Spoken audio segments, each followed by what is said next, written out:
So what's up everybody, Sky Spider here, Magic Veteran and Tarantula Queen. I've been meaning to do a video like this for a while. This is actually going to be streaming up to Twitch. I may be checking the Twitch chat on and off. Don't know if I'll be on top of it the whole time. But I wanted to design a deck on camera so you guys can kind of see the way I do this. And then we can jump into a league and play it. And we're doing a commander I've been meaning to play for a while. This is Chulane, Teller of Tales. For those not familiar, he is a Bant commander, 2/4 Vigilance, Human Druid. Whenever you cast a creature spell, draw a card, then put a land from your hand onto the battlefield. And then 3 and tap, you can return a creature you control to its owner's hand. This is just a value engine. I think honestly this can just be a good cards deck as long as I put enough creatures in. And that's kind of what I'm designing here. So I've already done the mana base. It's 38 lands, mostly duals, and then Mana Crypt and Sol Ring. If you hear the weird sound effects, Magic Online has just added sounds. So it's a little weird, I'm not used to this. But yeah, I've added 4 cards so far, just because these are nested in with lands on Magic Online for some reason. So this is some good targeted removal that doubles as find a creature once I'm out. This is a counter spell that can make an extra creature in a pinch. Pact of Negation, of course. And then the only thing I've thrown in otherwise is Shadow Spear. It's kind of an auto-include when I'm working on my decks, and then towards the end I see if I'm going to keep it. So let's just keep going. I'm probably going to be quiet through a lot of this. But if you guys want to jump in the chat, I'll answer as I can. Also, I'm getting a million text messages because I have a friend in the hospital today. So I'm trying to keep up with that.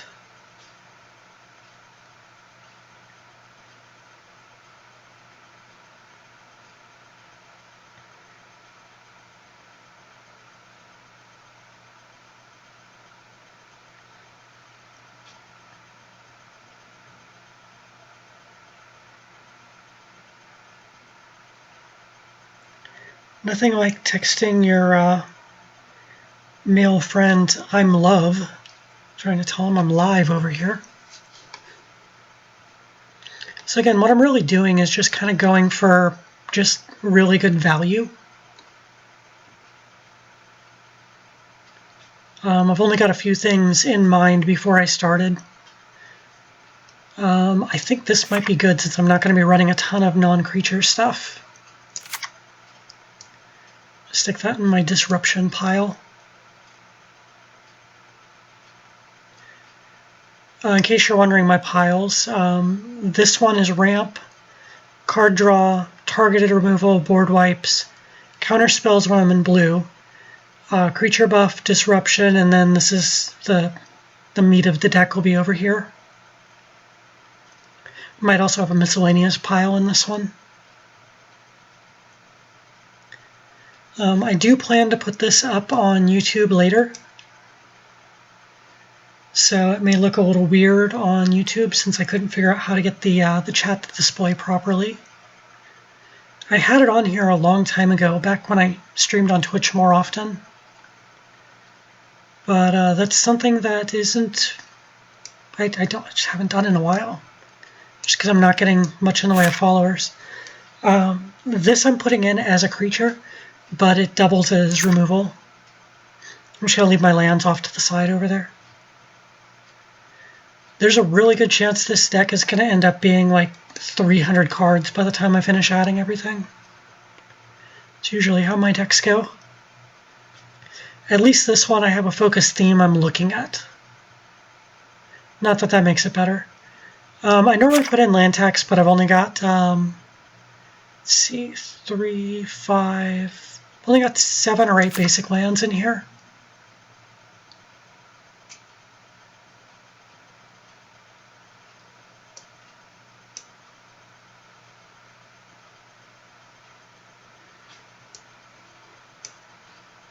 I really love this art. Seriously.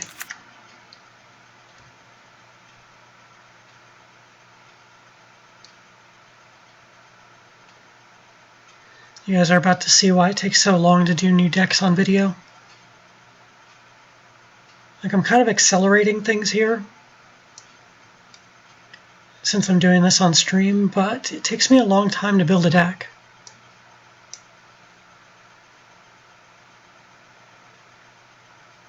Which kind of sucks, because this is my favorite part of Magic, is designing the decks.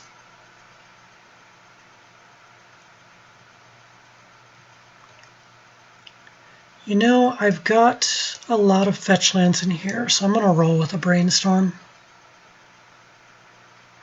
I have 4 fetch lands. The on-color ones, and then the one that just fetches basics.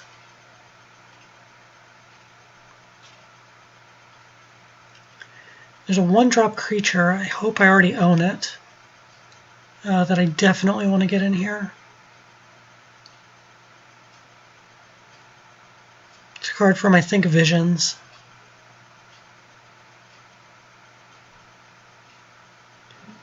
It's a 1/1 flyer. I can pay for 1 and then return itself to my hand. I don't really think I need a ton of card draw in this deck. So yeah, I think that creature starts with an S. But again, I don't think I've ever put it in a deck, so I'm not sure. Like, I picked it up in case I ever do Animar, because it works really great in Animar. But that's if I remember to pick it up. Oh, by the way, I absolutely love these alternate art Serum Visions. I think that one's my favorite because of the jellyfish. But yeah, I picked up all 4 online, in case I ever have a deck to put them in.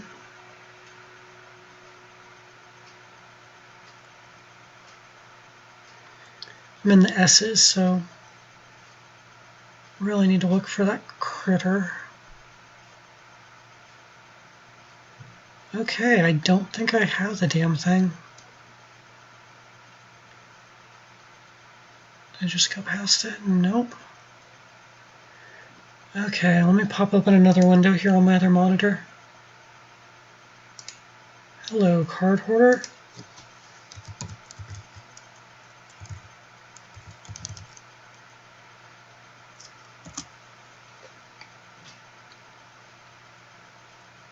Hard part's going to be remembering the name of this damn card.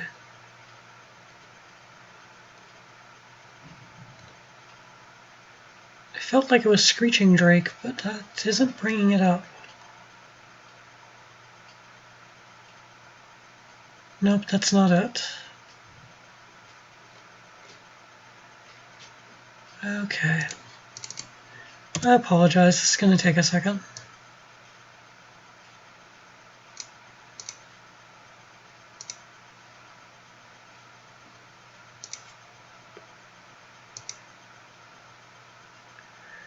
I'm looking for blue. Why am I still getting white cards? Oh, it removed blue. I know, this video is so enthralling right now. Okay, we're going to sort by price lowest because this has got to be a cheap-ass card. Wow, I can buy the whole set for a penny, but they're out of stock. You know what, this would be way more entertaining if I just brought it over here.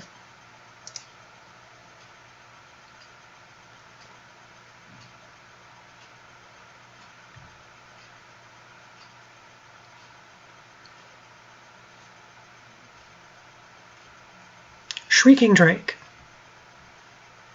What did I call it? I thought it was similar enough to that. Let me go add Drake to my search. I'll see if the foil one is too much more expensive, because I would like the foil. They're out of stock on the foil.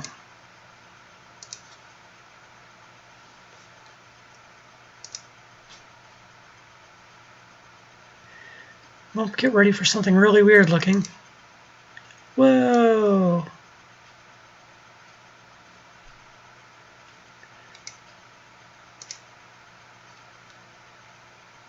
Okay, so that should be here any minute, but that's going to reset my search, which is going to be a pain in the ass. I'm a little dehydrated, so my voice is sounding weird. At least I remembered to fill up my tea before I sat down.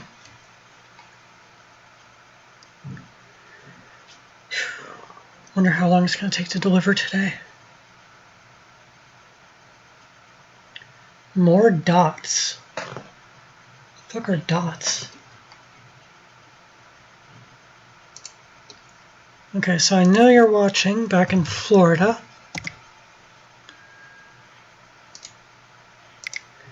So what the hell are dots? What are you talking about?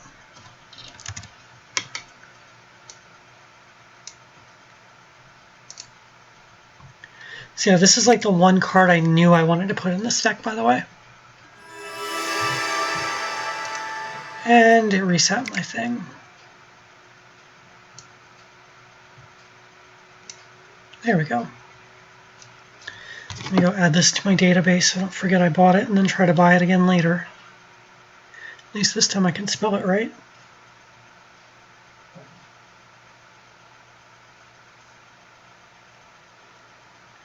There we go, added to my database. Hello, awesome creature. So yeah, the thing with this is you pay up blue, you cast it, you get the Chulane trigger, I draw a card, I play a land, then I return itself to my hand, and then I can just cast it again until I'm out of blue mana, which with Chulane, that might keep happening if I keep drawing lands. And it's just a way to draw a ton of cards and get a whole bunch of land drops. That's the plan I'm going for with it.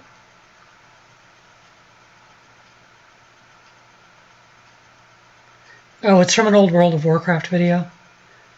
Yeah, random comment day apparently. I wish I could have the chat up on the screen so you guys can actually see what's going on.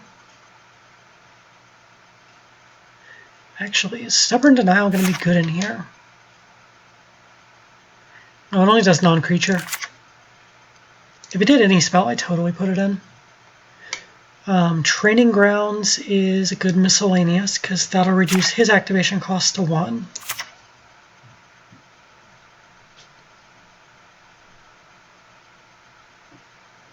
God, why do you show black and red stuff when I'm searching for specific colors? When I'm doing a commander deck, it should know not to give me these other things.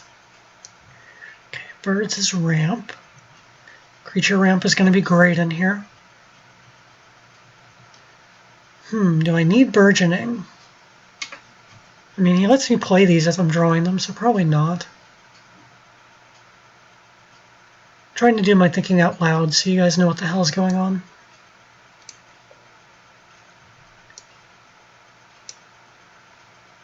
Elephant Grass is a great, like, Ghostly Prison type effect in green. It's got a cumulative upkeep, but it also makes it so black creatures just can't attack. And in Commander, cumulative upkeep is not as big of a drawback because you have so many more opponent turns that it's going to benefit you.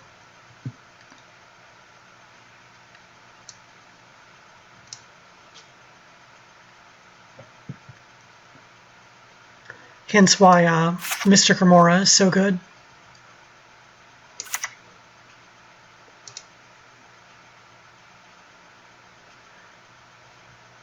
I know my friend in the chat over there wanted to get me to trade my copy, but it's not going anywhere. That goes in most of my blue decks. And after you went back to Florida, I built a new blue deck.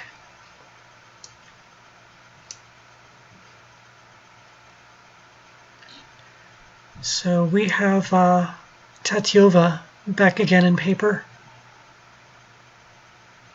Now with Expropriate, because I got one in my box. I refused to pay the whatever it was, like 30, 40 bucks or whatever it was going for a while back. Just because I normally don't like playing cards like that, and it makes me have to play the game harder. So it just never really got to me as something I needed to pick up.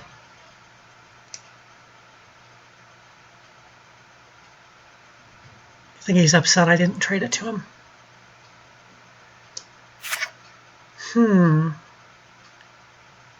It's pretty likely in Commander people are going to forget this thing has an activated ability.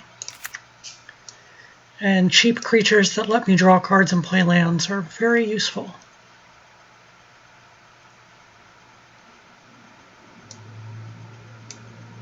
I always loved this creature and just never had a deck to stick it in. The art on it's beautiful.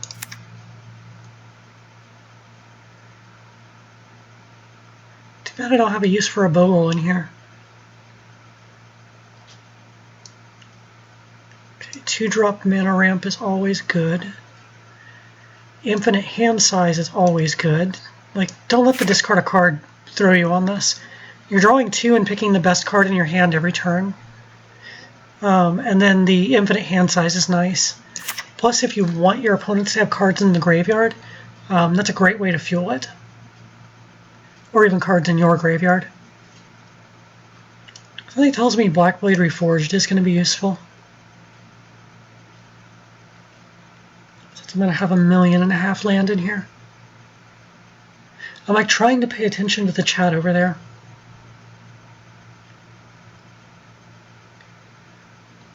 I'm so not used to using it that I forget it's there.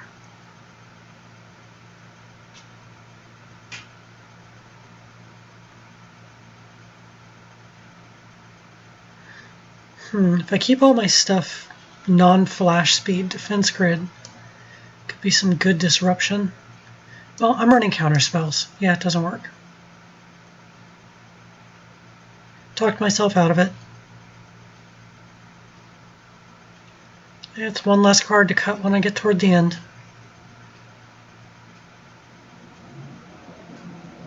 So a big thing I want to do in here is make sure I've got a lot of ways to have no maximum hand size. So I want to stick probably 4 cards that give me that ability in here.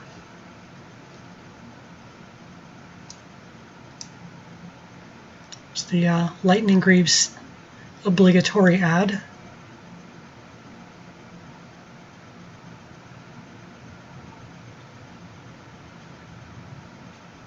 Phyrexian Revoker can do some stuff.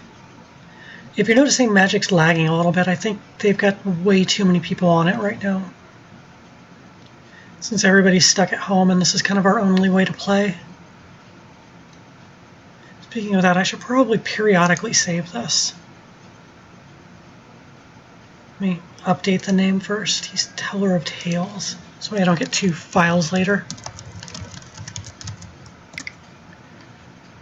Because yeah, there's always the chance I randomly get kicked offline.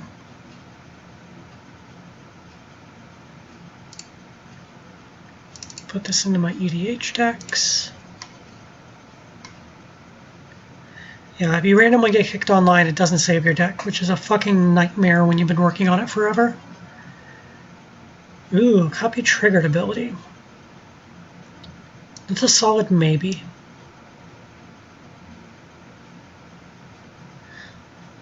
Two mana to get that. Might be a little rough. Swiftfoot Boots is nice for redundancy. This is going to be a piece of cake to flip. Thought Vessel, there we go, unlimited hand size.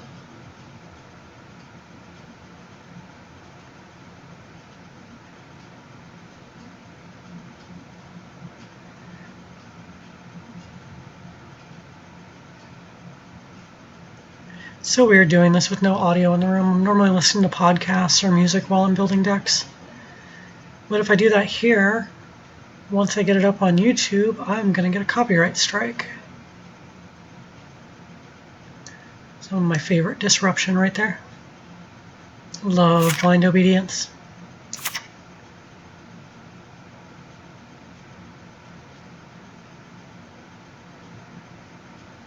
Containment Priest should be nice with all the new graveyard stuff. This is like one of my favorite cards ever printed, by the way. Like every ability on this is still useful in Commander. Like it does everything you need. Prevent all combat damage, so it fogs. You can regenerate a creature, which you usually use on your Commander, or you can counter a spell that targets you, which whenever a spell targets you that you want to counter, it's going to be something horrible.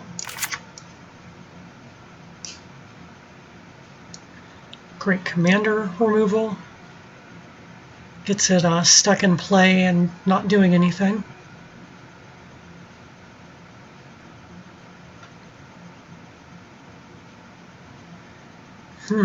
Fuck with planeswalkers. Okay.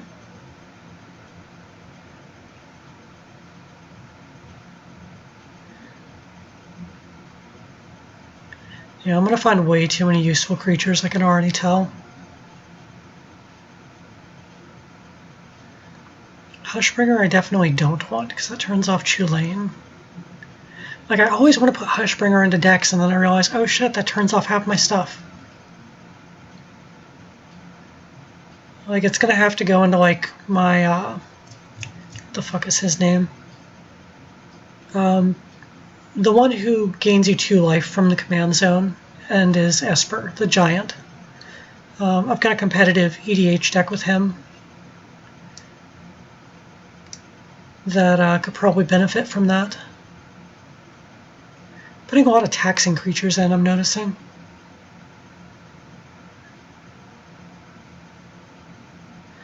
It's not a bad thing. Taxing is definitely valuable in EDH. Just be aware you're going to put a target on yourself if you do it.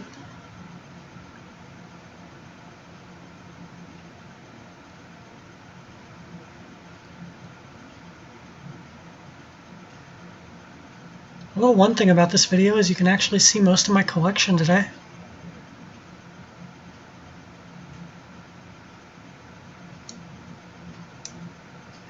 Like most of them you'll see I've only got like 1 copy of a lot of things, unless it's in Pauper or Pioneer or Modern. I think when we get to the 2-cost blue cards, you're going to see 1.5 million Merfolk. Because that is my Modern deck. Man, I wish they'd do frames like this more often that fit the set. These have just been some of the most beautifully designed cards I've ever seen. Like, I know my buddy on the chat over there is trying to collect all of them.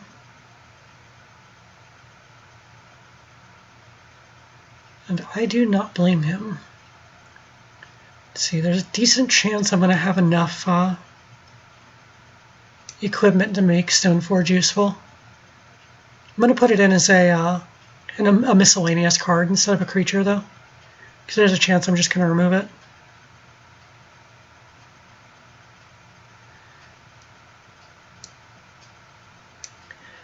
So this wall right here reduces the cost of green and blue spells, which is going to be the majority of the deck. Plus it's just an 0/3 defender. It can block random things as it needs to. But like the main thing I want to do with it is reduce the cost of my spells so I can play more in a turn. Since almost every spell I play is going to let me draw a card. Ooh, good deck for Thalia. By the way, this art is outstanding. I wish they'd put more judge foils onto Magic Online. It's a fucking travesty that they don't.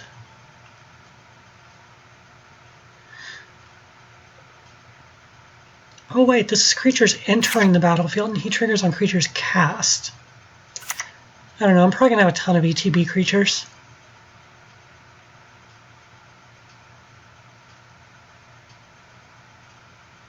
Yeah, I've had to settle for the online set pretty often. They don't give you a ton of options online, unfortunately. Ooh, here's my favorite whiteboard wipe. Gotta love it. It's like Cyclonic Rift in white, just to give people a bunch of lands. But they also don't get to recast their shit. And in a pinch, you can use it as just a single target removal. I'm going to give Anafenza a try in here.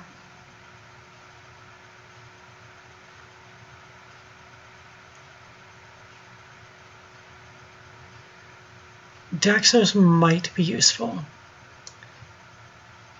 Like, I'm adding a lot of cards that are double white. I kind of want to stick to the double color being as far as I'm going to go on dedicating to a color for a 3-color deck. Oh, I've had to pick up Tomix because of Pioneer. It's a good way to stop the Lotus Breach deck. If they can't target their Lotus Veil, then they can't combo off. Arcane Denial is still one of my favorite counter spells.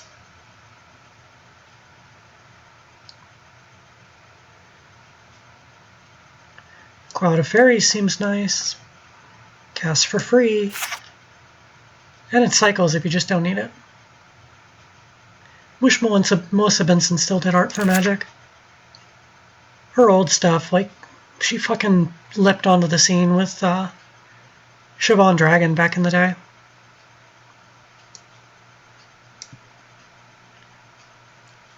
Like, that card alone just puts you head and shoulders above a lot of the original artists.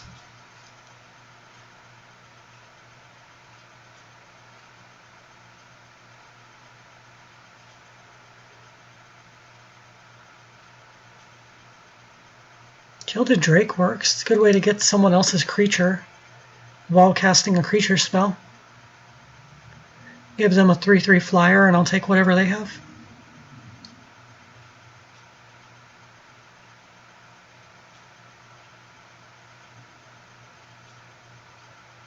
I like Lighthouse Chronologist, but not in a 3-color deck. Being able to get a turn at the end of every player's turn is really nice. Also, he's just really fragile.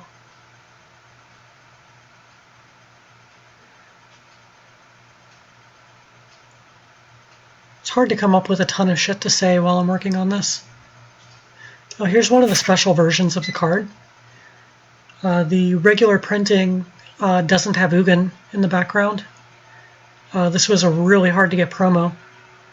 That, geez, how much did this cost back in the day?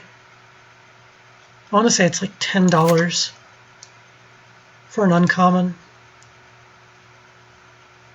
Just like the promo Ugin is really, like, silly expensive. Should totally play a turtle in the deck. Now this is tempting, except I don't want to put a lot of spells in here. Like bounce one of theirs and one of mine.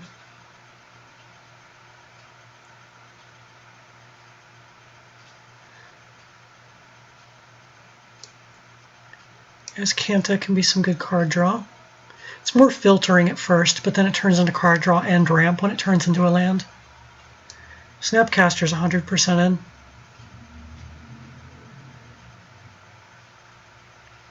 Also, that's the promo Snapcaster. So promos do exist on here.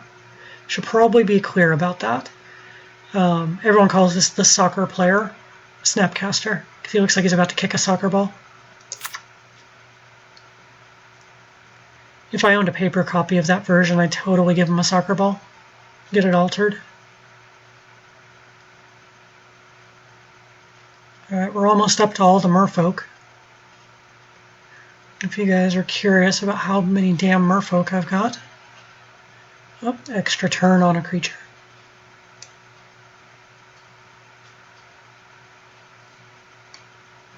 Might need to clean my trackball out in a minute here. Noticing it's starting to stick.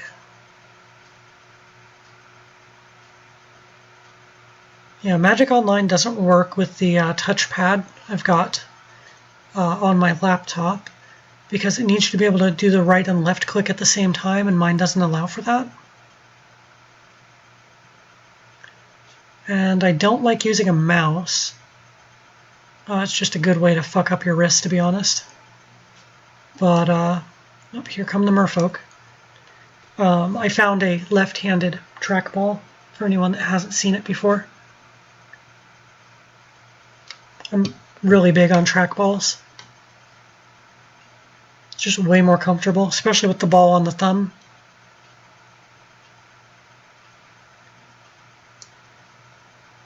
There's promo Mana Drain. So yeah, we got all kinds of merfolk. If you like seafood, we got something that you'll enjoy. We even have merfolk that aren't for modern. Or my 5-color merfolk deck that I play in Commander.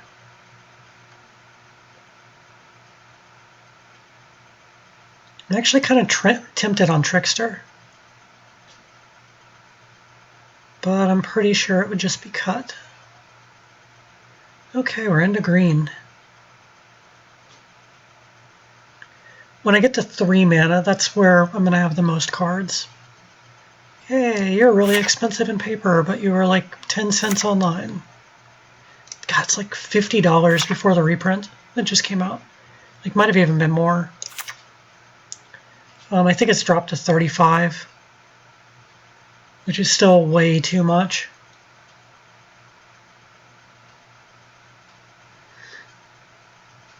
Tempted on the Gardener here. He lets me put extra lands into play, which can ramp me early game.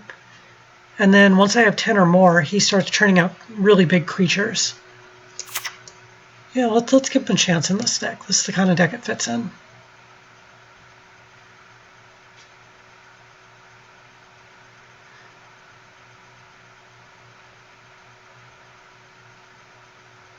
Like, one of the things I definitely want to stick to here is we want to stick to the cheaper creatures.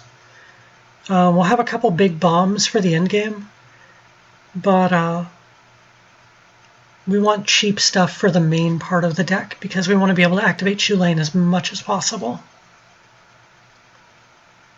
You can tell I've been planning this deck for a while in my head.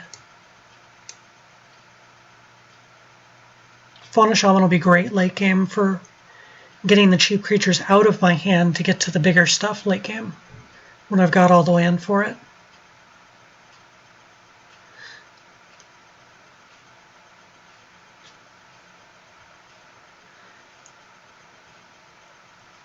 Yeah, let's totally put in Hermit Druid. Let's not put in Hermit Druid. Hermit Druid will get your ass murdered the second you cast it. I still don't know why they haven't banned that card. It's just too easy to break. Keep trying to find decks to put myself in, and it is really, really hard. Like, I'm tempted to build a paper pauper commander using Jade Mage as the commander, if my my local buddies will let me. I don't see why they wouldn't. Lotus Cobra can get some work done. Also, that is the gorgeous, gorgeous promo art by Therese Nielsen. Even though she's a bit of a turf, she's still one of my favorite Magic artists. You can like the art, not like the person. It's okay. I'm trying to stick to these that search for non-basics. Like, they specify this one gets a forest. This one can get a plains or an island. So that way I can fetch out my dual lands, in case anyone hasn't seen that trick before.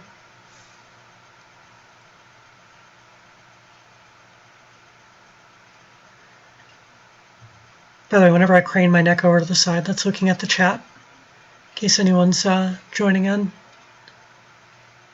I don't normally keep my chat open, because I'm normally not on Twitch, just because I don't get a lot of engagement there since I stream in the middle of the night.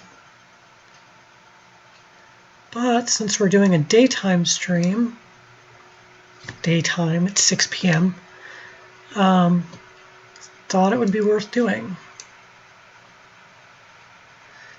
Plus, this is going to be a really long video, since I'm doing the deck design on camera for a change. Probably going to run Survival of the Fittest, just for some extra redundancy on being able to get rid of the tiny creatures late game. That whole thing I've already talked about twice, I think. 4/5 Vigilance for 2 mana seems good here. It becomes a 4/5 if you have 6 or more land, which Chulane makes very easy. So it's just a excuse me, a cheap, efficient creature I can get into play. This gets a forest. This is like $100 in paper because this set was like, it only was released in, I think, Asia, like Southeast Asia, like not Russia or anything like that, and Australia, like basically Pacifica, I think is what that landmass is called. And it didn't get released anywhere else. So like the English copy of this, well, if it was only released in Australia, there's just not that many. And they refuse to print most of those cards anywhere else. Draw 2 cards with a Wall of Blossoms. I know I should have done the white one as well, but I don't think I'm going to run both. One seems sufficient for that.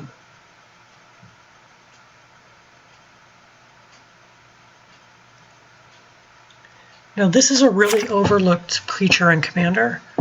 For 2 blue, or 2 white, or blue and a white, you get a 2/2, and you can pay 2 white and 1, or sorry, 2 and a white to tap a creature, or 2 and a blue to counter an activated ability. That comes up way more than you think it does.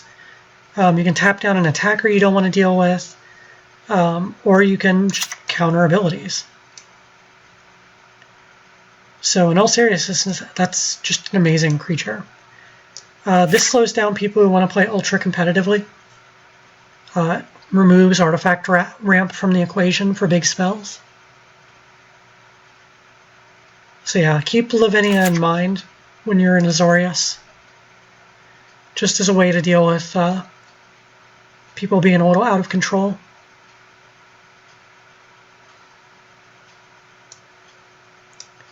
Another taxing creature. This is tempting with how many small things I'm playing.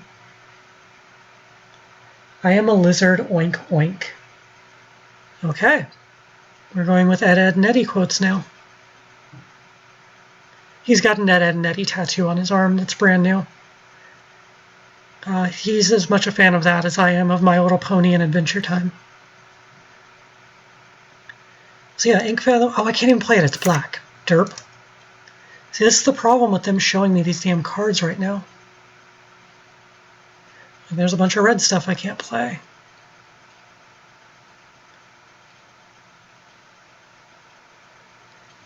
I'm tempted with Wheel of Sun and Moon.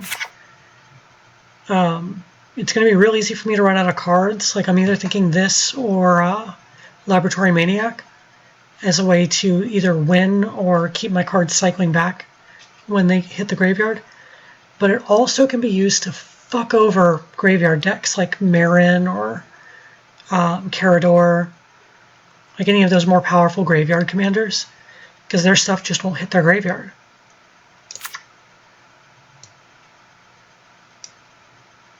So we will throw that into the consider miscellaneous file. Fleece Mane gets better when you have more mana. Gaddock Teague hates on people. That's going in pure disruption. So I'm running mostly creatures, he doesn't bother me at all. But people are going to fucking hate him.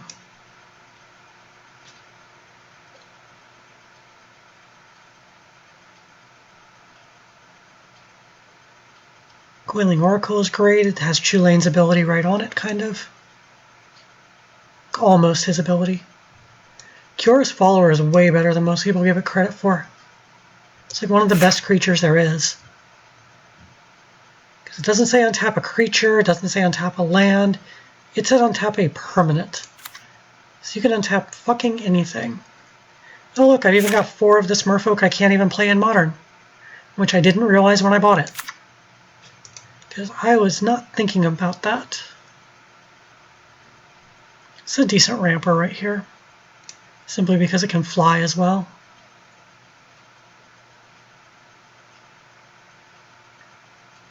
Thrasios for sure. I'm going to have a ton of mana for him. Alright, on to the 3-drops where most of my cards exist, because that's where your curve wants to sit in Commander.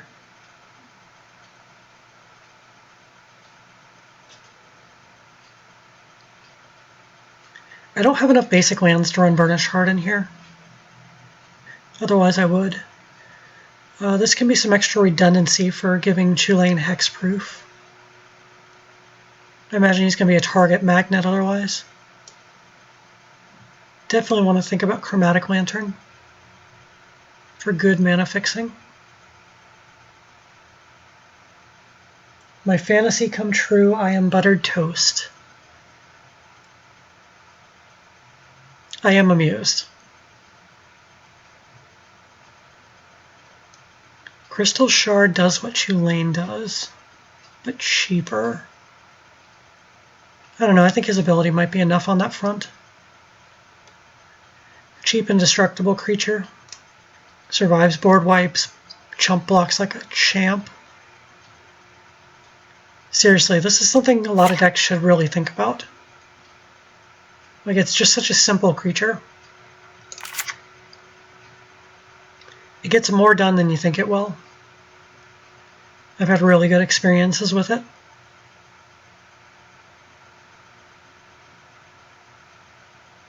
There's my favorite card in Magic.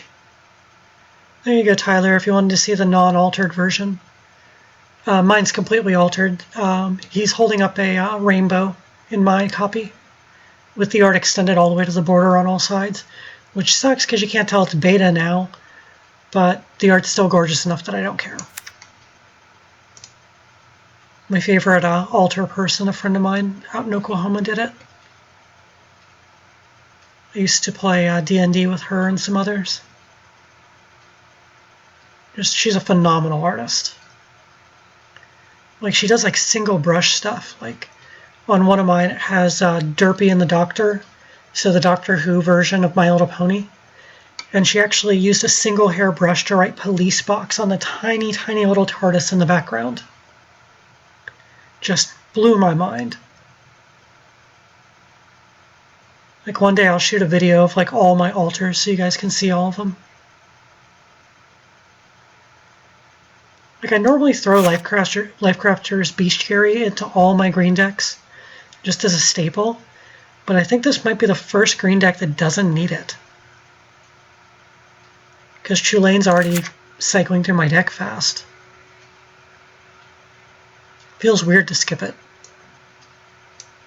Mirage Mirror is always useful for something. I'm in white, so I don't need artifact board wipes.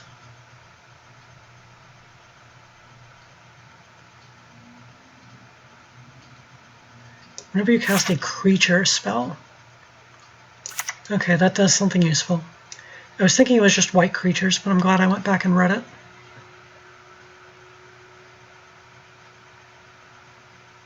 Phyrexian Altar is tempting. But I think that would take this deck from like a 7 or an 8, which is where I'm trying to build at. And I think that would bring it all the way up to a 9 or a 10. And I do not want to do that.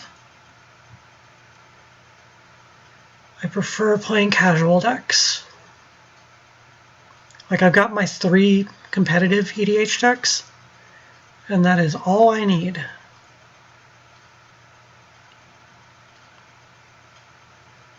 Sword of Feast and Famine will get a lot of work done here. Being able to untap all my lands after combat and then just start chaining the value again. Again, that's another one that might take me above a 7 or 8, but I'll give it a go. It might not, since I have to actually connect with a player to do it.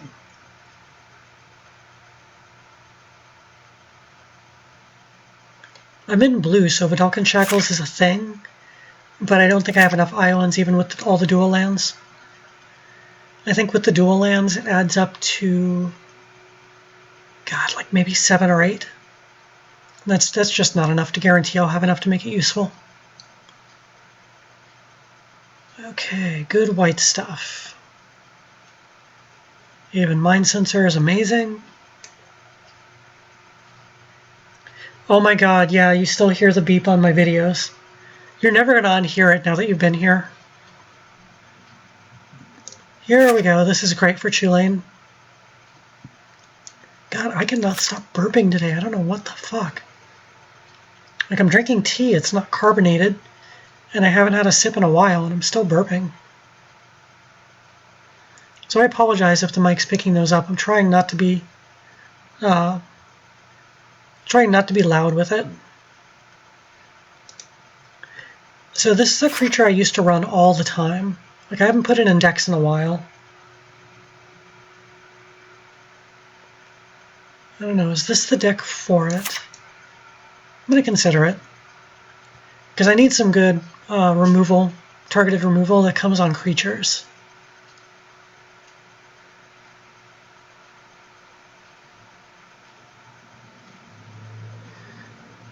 Sacrifice a creature to regenerate a creature. So this can help things survive board wipes.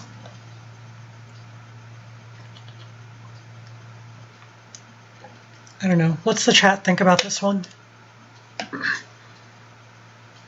Is this worth it?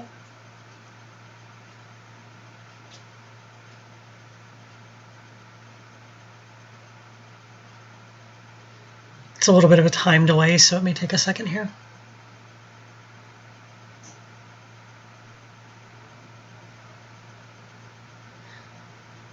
I'm not doing tokens because Chulane doesn't care about tokens. This would just be a way for, if there's a board wipe, I can save half my board. That's what I'm thinking with it.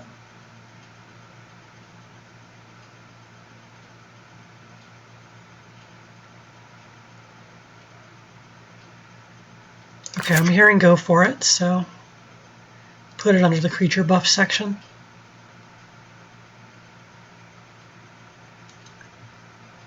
Frontline Medic gives all my stuff indestructible when it attacks. Generous Gift is awesome removal. Just love giving people their elephants. Ghostlit Prison. It's kind of an auto-include in white.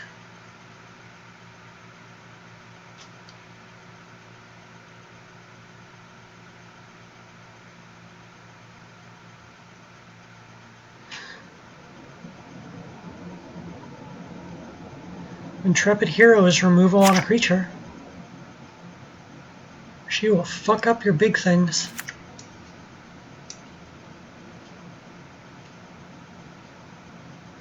It's too bad Karmic Justice doesn't work on creatures.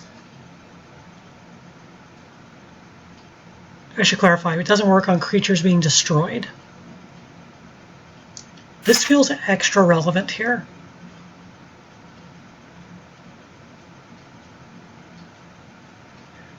Like, it feels as relevant as Blackblade Reforged does. I think I'm going to add it. We'll see if it ends up getting cut down the line.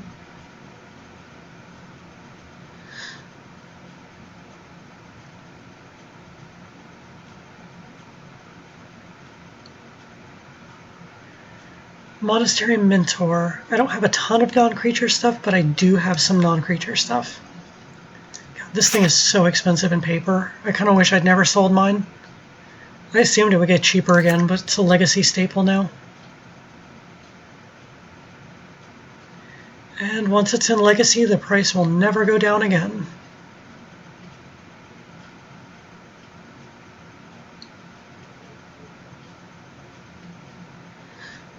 Recruiter of the Guard is nice. He tutors out another creature. I can go get the Shrieking Drake with him. Board wipe that leaves little stuff alone. Should definitely put that in. Again, I'm still at the I don't know exactly what I want stage. You can tell we're at 147 cards already.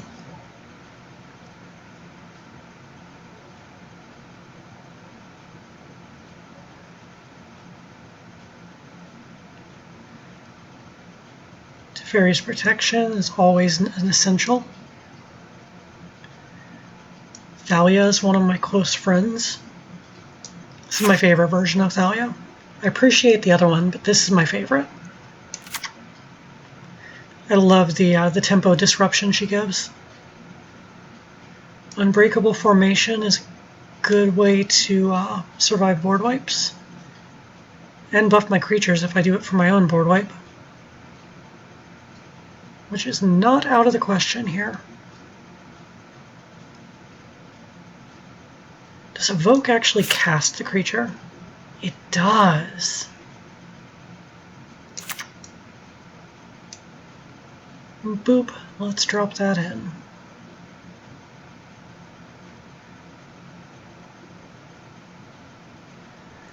Banishing Priest exiles a creature.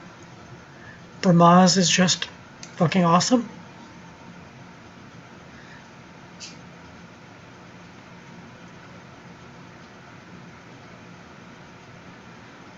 This is another kill all the big creatures card. It does kill Chulane though, so I think I'm going to put it back. Look, I'd like to find ways to board wipe without Chulane being bothered.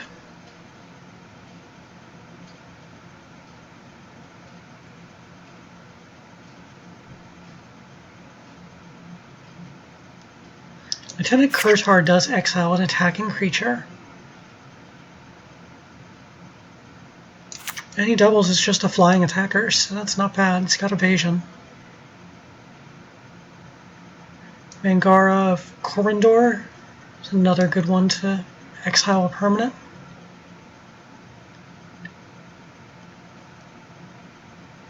I'm trying to think outside the box with this, which is why I've been so excited to build this stack. Total power 4 or less. That lets Chulane live. Okay, so this guy. Most people don't know this is a card. So it's a shadow creature from Exodus, which was the Tempest block, I want to say. It was either Mirage or Tempest. It was right around that era. So it's unblockable. It has shadow. No one fucking plays shadow. And whenever it deals damage to a player, you can destroy one of their enchantments. So it's a repeatable enchantment removal that is annoying as shit.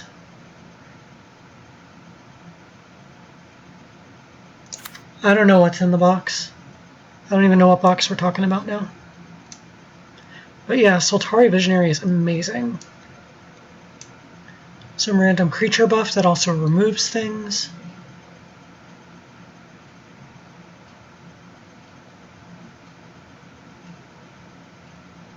Taranika is kind of tempting. I don't think she's going to cut it though. Like, I go through a lot of these debates as I'm building my decks. Cast a spell for free every turn, that works. Most of my stuff's cheap enough that I'll definitely get some value off that. A lot of people don't realize this also lets you cast counter spells for free on your opponent's turns. Most people think it only works on your turn, but it's on each turn. Very, very important distinction there. Also really good with flash creatures. This triggers off card draw, which is what Chulane's doing. I should have eaten before I started this video. There may be a slight commercial break while I go find something to snack on.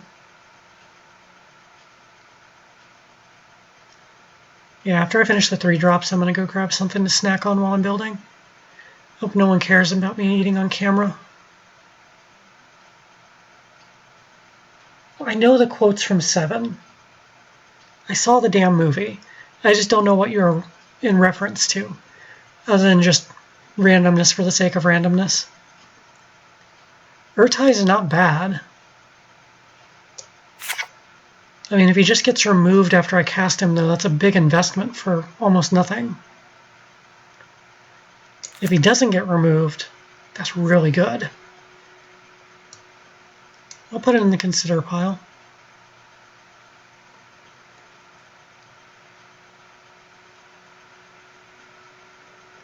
I do think I'm going to put the jellyfish from Visions in here when I get down to it. That bounces a creature. I like Frostlings, but it might just be because it looks a little like Zoidberg.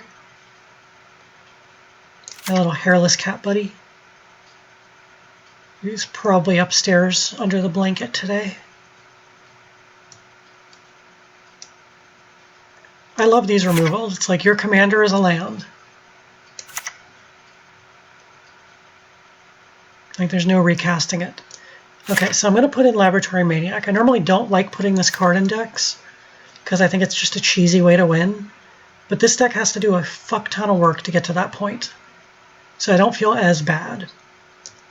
So here's my shiny little jellyfish.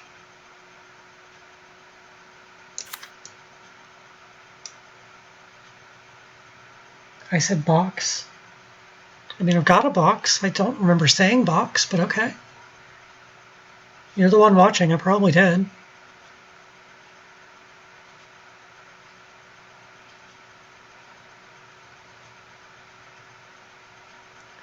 Oh, but yeah, the people that don't know me in person, so I've got a degree in spiders, like hence the Skye spider name and all that stuff, and all my tarantulas as pets. But if I hadn't studied spiders, my second choice was going to be jellies and corals. Anything in Nigeria, basically. I'm incredibly fascinated by them. Excuse me, geez, where is this coming from? So anytime Magic gives me the option to play a jelly, I always take it. Just like whenever I get a chance to play a spider.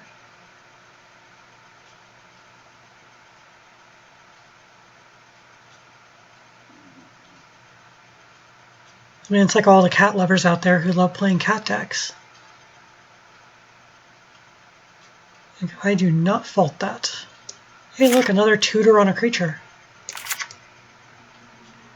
Can tutor out Mana Drain, Counterspell, Swan Song, Brainstorm, all kinds of stuff.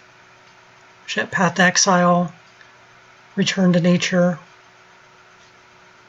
Thassa is a really good creature to have. Just making things unblockable. Hey, look, it's Power 9, the only one legal. Well, don't know if the camera just picked that up, but that was my stomach growling. It's okay, stomach. I only have to finish this last little bit of blue and then some green and multicolored, and we're good.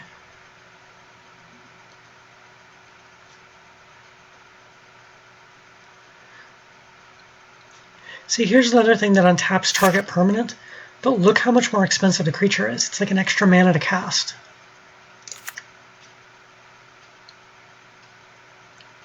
So when I was saying that other one is really good, like it's really good for the cost, especially.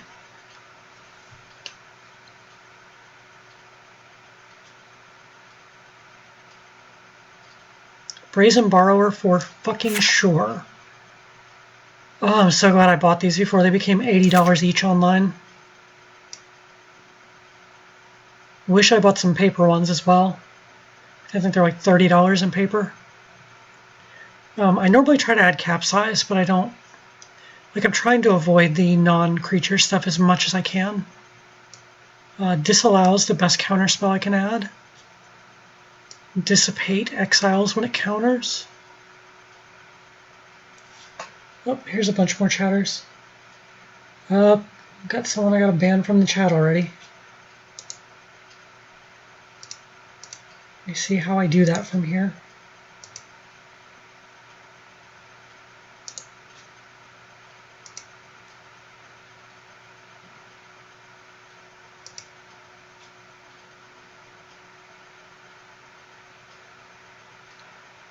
Okay, who was it that made the things? I think they're already gone.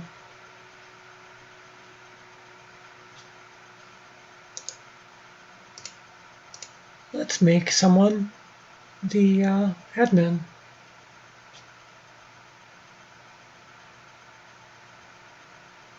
Because that seems like a smart idea.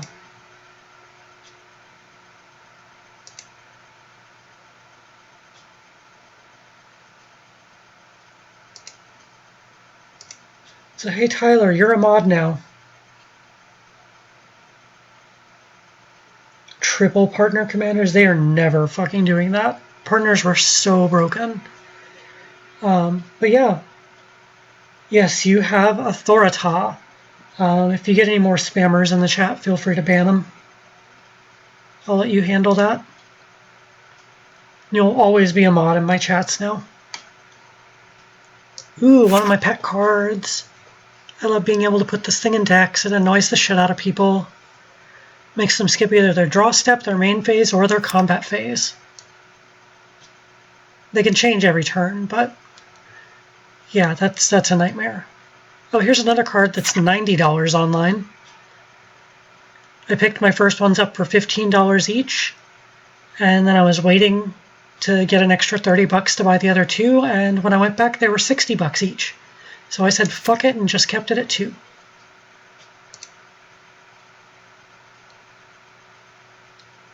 Gotta love Modern being popular online. Oh well, I play Merfolk. It's not the most expensive deck, I can't bitch too much. I would normally put in Narset, but there's the very, very, very minute chance that someone steals my Narset and casts her against me, and I don't want that to be an option. I've had stuff like that happen with commanders in the past, so it's very important to not screw yourself over that way. Because there are definitely ways to steal stuff out of your opponent's decks. I'm switching to Void Shatter just because it's the same thing as Dissipate, or Dissolve, or whatever it's called, and it's colorless. So it can counter things that can't be countered by certain colors or whatever. It gets around some pain in the ass cards. You can see these triple blue things I'm not even going to consider.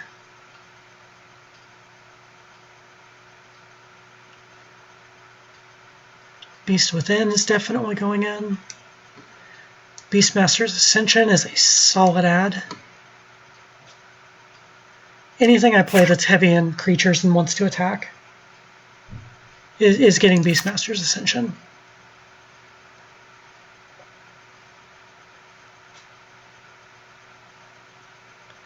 Yeah, I'm like counting the minutes until I can go make some food.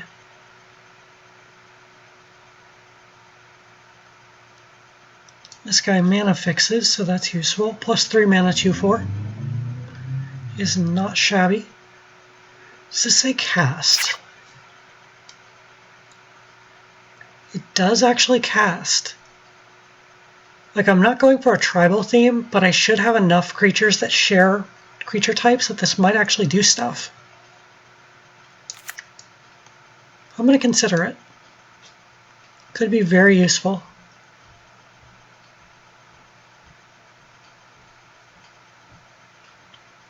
Like, I'm looking for little things like that as I go.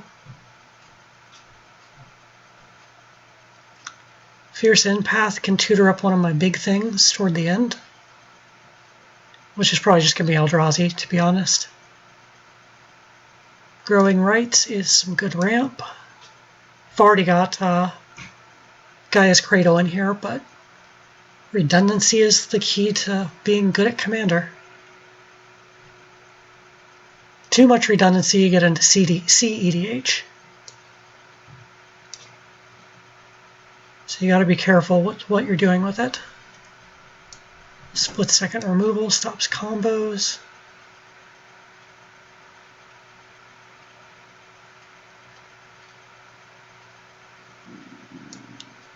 Growly tummy.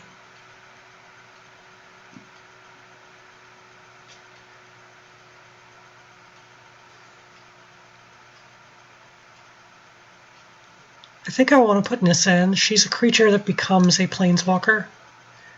And she's a planeswalker with an ability that's beneficial to the deck. The whole reveal the top card, land goes into the battlefield, otherwise put it in your hand. And it's not actual card draw, so if for some reason my card draw gets shut off, I've still got an option.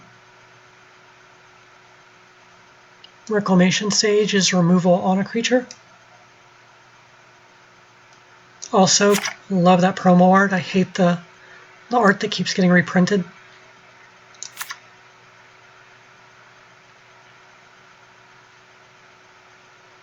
I want to make this work in a deck. Like this card is so ridiculous. Again, it's from that Pacifica set, which was a Portal set, by the way. Anytime you see Horsemanship, it's from that set.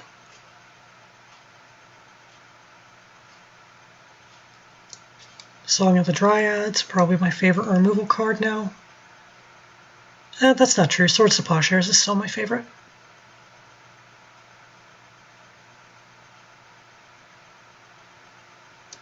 Tireless Tracker is outstanding. Another fairly expensive card anymore. I swear I'm not farting, that's my stomach growling. She lets me play creatures at instant speed. That could be very beneficial. This guy searches up a non-basic. Screwed up my piles here.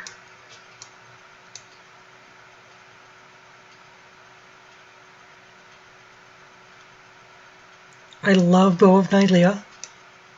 Death Touch attackers are really fun. Especially if you can give them trample.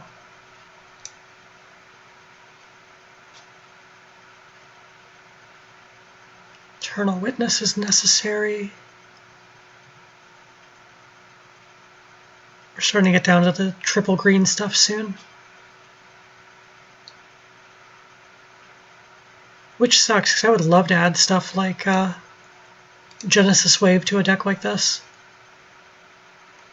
But it's just so sketchy on whether it'll work or not. So Vala is outstanding. There's a reason why she's like 60 bucks in paper, I think. Removal on a creature. Like when you're doing a creature-heavy deck like this, you want creatures that do things. Like this, that no one knows exists. Lets you search up dual lands, put them into play, and you can give them to your opponent if you want Forest Walk, but I've never done that with that card. Oops. Like most people use the Avamaya Elder, which is really good still, but this one is actual ramp. Okay, there's the triple green stuff. What do we have in multicolor? There's my girl Hannah, also by my favorite artist. Reflector Mage for sure. Considering most of my stuff has Enter the Battlefield triggers, I think I want to throw in Soul Herder. This seems like the perfect deck for this creature. By the way, I fucking love that art. I would buy that on a playmat. That is creepy as fucking hell. Wall of Nope is nice. Render Silent is pretty awesome.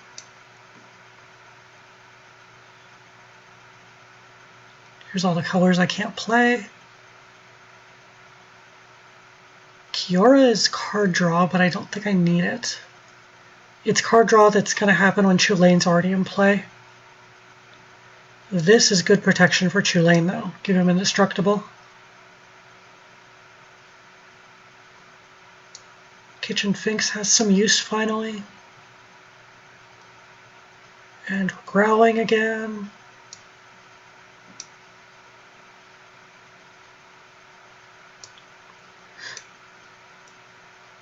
Already over 200 cards, eh?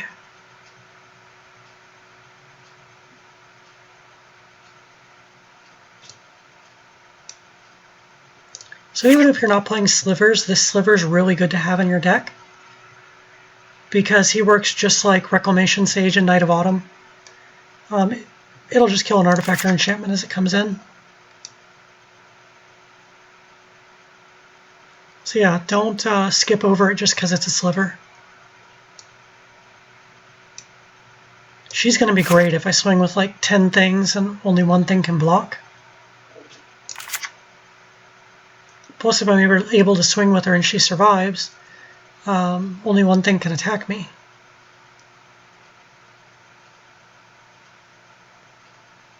Edric is totally in. Extra card draw when my opponents attack other people.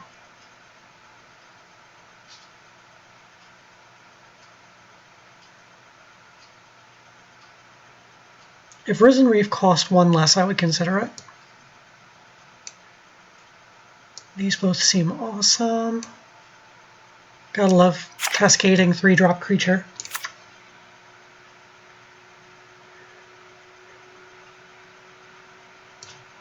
Void Slime is good. Winged Coatl is great.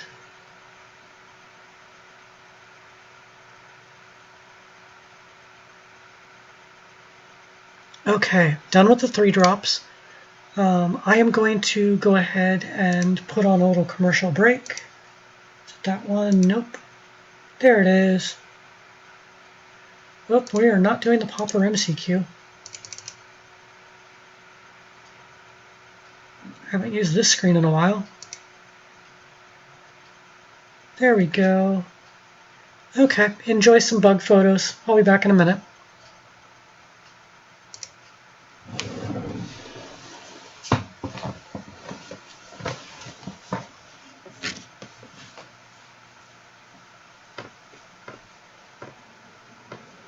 I might actually cook something, so it might be longer than a minute.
Alrighty, I am back. Nothing like quarantine food, SpaghettiOs and meatballs. So yeah, forgive me if I eat on camera. I am dealing with a growly stomach.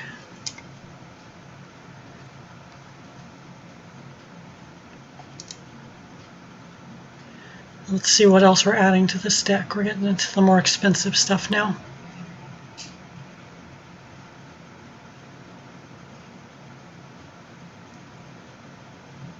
Not finding a ton of stuff in colorless I'm liking for this deck.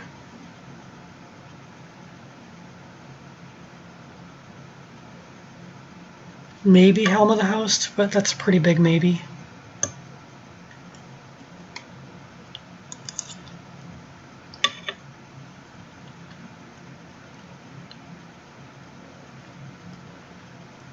I'm not sure what benefit multiple Chulanes is going to be. I think that just makes me more prone to have my board wiped.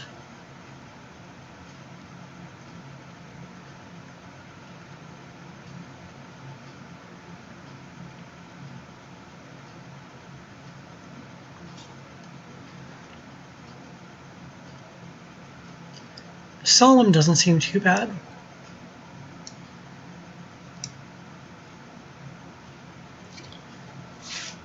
I don't know. He might be on the chopping block once we start doing all the cuts here. Oh, if you can ever find a copy of Tanos' Coffin, this is really good single target creature removal for the colors that don't have it, like green and blue. It's from Antiquities, so it's a little expensive in paper. I want to say it's like 30 or 40 bucks. But it really pays off to have a copy laying around if you play those colors often.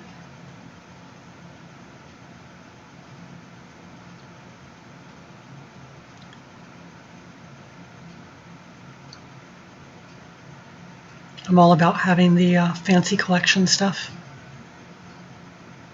I put Academy Rector into so many decks and she always gets exiled. So like I never actually get the enchantment off of her. It's pretty frustrating. Okay, a creature that can exile all cards from someone's graveyard.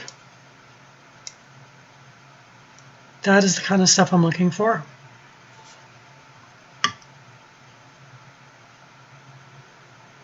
Or one that's immune to the best color of targeted removal that gives me a Ghostly Prison effect.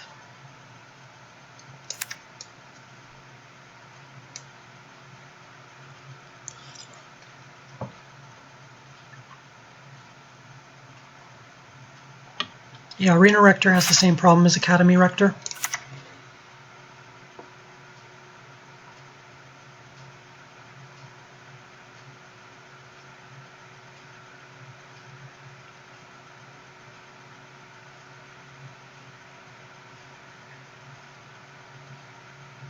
Faith's Fetters is one of the ways I deal with problematic commanders. It almost completely turns most of them off. But I mean, now that I've got Imprisoned in the Moon and Song of the Dryads to work with, I don't need it anymore if I'm in those other colors. If I'm going mono white, then I use it. God, I keep getting alerts from emails and messages and shit. It's like, don't you guys know I'm streaming?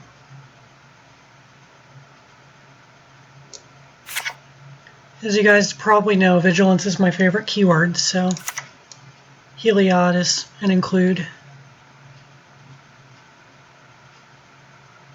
have 2 copies just in case it's going to go in my Pioneer deck.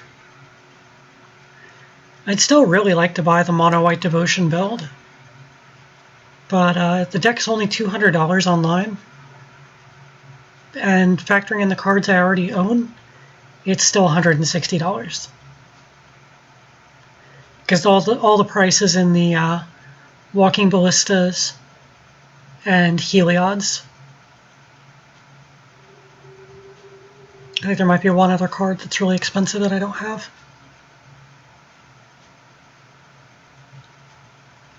I wonder if I have enough keywords for Odric to be relevant.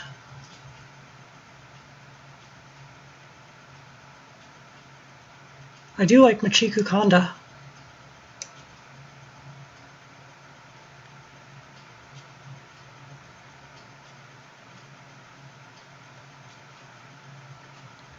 I don't use Monarch as much online as I do in paper. In paper, it's in all my decks because I love the mechanic. But online, it's a bit of a pain in the ass. Excuse me, because they don't move the token around. So Monarch shows it whoever started it. And if someone else gains it in a multiplayer game, it just stays there. So people never know who the Monarch is, and if you started it, people will attack you thinking they're going to get it, and like you just get attacked way more often. Like otherwise I'd put it in way more decks. I do like Worship in here, since I'm going to have a bunch of creatures. Including that little Darksteel mirror that's indestructible. Hopefully I'll find some other indestructible ones that are worth adding.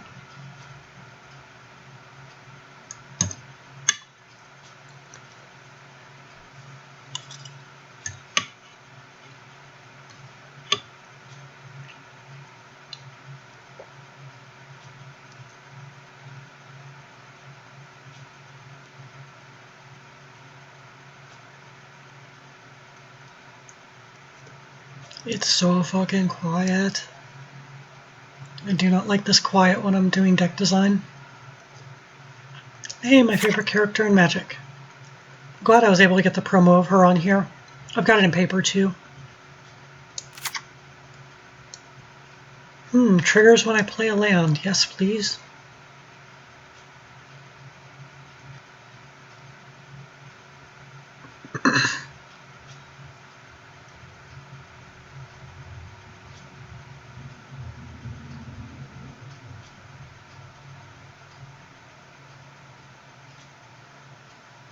Leyline of Sanctity is always tempting, but I don't think I need it here.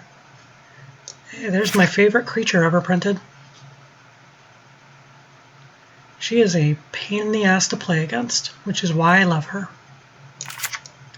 I just love shutting off pieces of the game for other players. Like making them go down these narrow channels to try and win. Like I never want to kick someone completely out of the game because then that's just not fun. Then you might as well just be playing Solitaire by yourself. That was redundant. Solitaire. This is the Monarch creature I usually put in all my white decks. At least all my paper ones. It's a great way to get Monarch and you get to exile something for a while. If you play it at the right time, you get to exile something for a long time.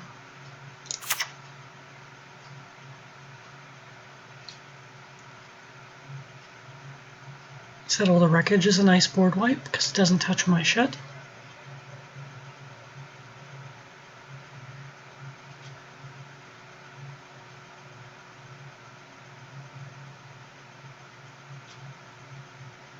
I'll add Wrath of God just because.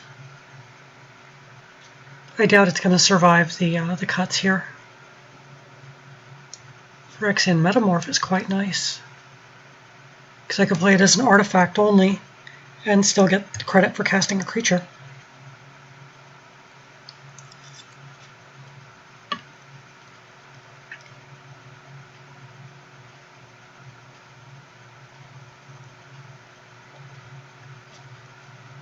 Collective Restraint is a better Ghostly Prison here since I'm 3 colors.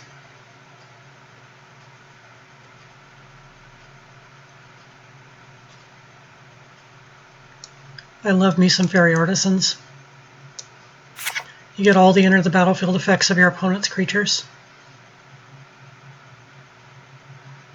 Like they may choose to play them in the order that gives you the worst one to stay on the battlefield, but you get all the enter the battlefield effects off of them, which is amazing.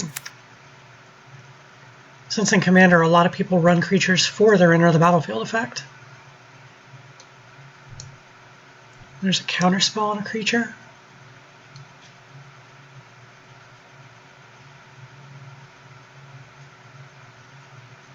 Hey Tyler, remember this horrible card? There is one deck it's useful in now.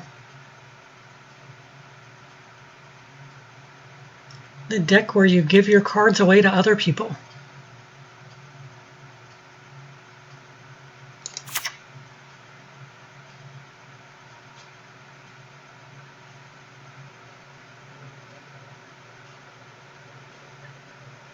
This is a really mean card right here.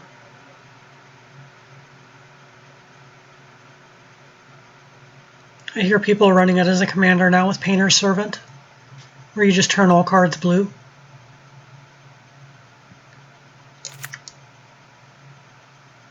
I don't know, I can't put it in. Doesn't feel, excuse me, doesn't feel right. Great, now the burping is going to get worse because I'm actually eating, is that it?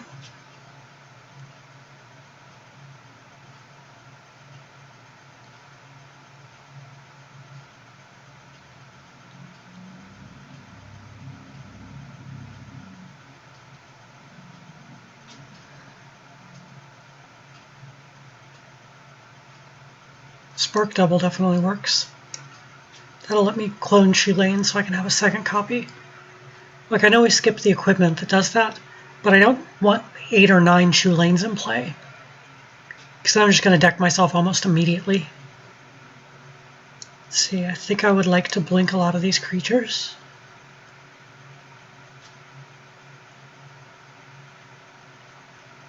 There's your buddy Toothy. Oh no, not Group Hug. The card's used in Zedru, where you cast it and then you donate it to your opponent so they gain control of it. So you gain 20 life, and then as soon as they can't pay the cumulative upkeep anymore, they lose 20. Or you just play a card like Boomerang to return it to your hand, and they lose 20 and you can do it again. This is also one of my favorite creatures. This creature took me to the World Championships back in 1998. I went undefeated the first day and then got my ass handed to me the second day, if anyone's curious.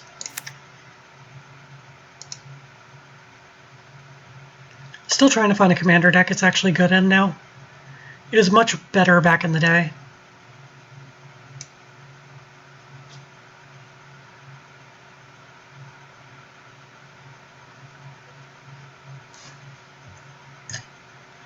Oh god, I just watched that most recent Command Zone's game nights with Braids in it. Oh, Braids is a fucked up commander.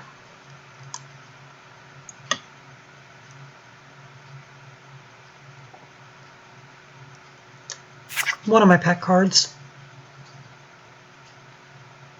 This stops a lot of attacks coming your way.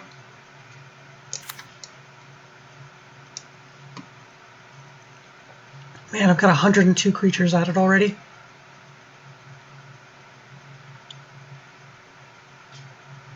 This is bonkers. There's expensive Jace. Land Equilibrium won't do a damn thing here, unfortunately. I like putting it in blue decks, but yeah, this is one it just doesn't work in, because I'm always going to have a million land.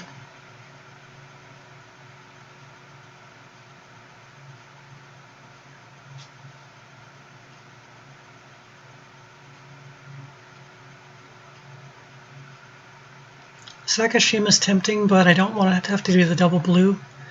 And I've already got a creature that does it with a single blue.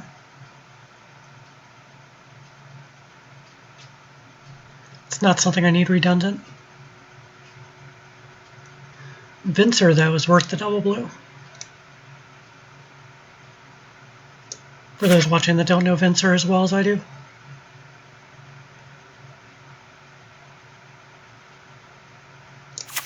I have a couple copies because sometimes he ends up in my modern sideboards. I would love to put Cryptic Command in here, but I cannot.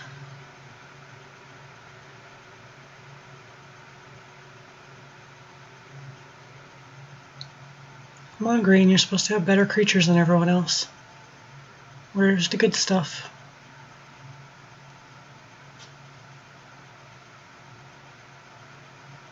Man, I'm not finding any 4-drops I like.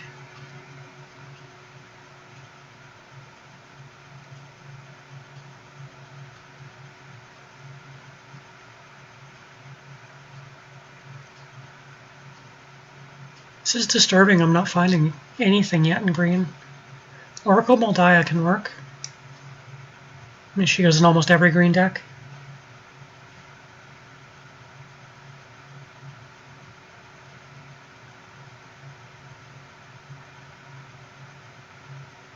Yeah, that seems pretty redundant, dude. I really wish I could put the chat on screen so you could see all the shit he's typing. It's very entertaining. Oh, hey, here's the card you signed for me. I now have 2 different friends who've signed that card. Different copies, obviously. I make all my friends sign my cards, so even if we move to other parts of the country, or unfortunately I had a friend pass away recently, it's a way that I can remember them when I play Magic, because I draw a card that reminds me of them, and they've signed it for me. I used to do it when I moved or when they moved, but I had a friend pass away really suddenly, so it's just become a thing I just do with my friends now.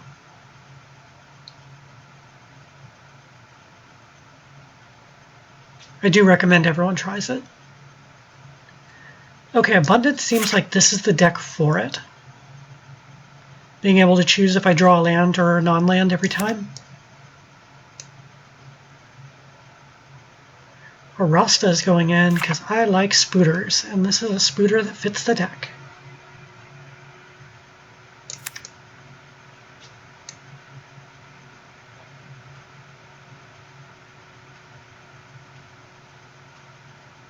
Double nom. You making fun of me having to eat while I'm on camera?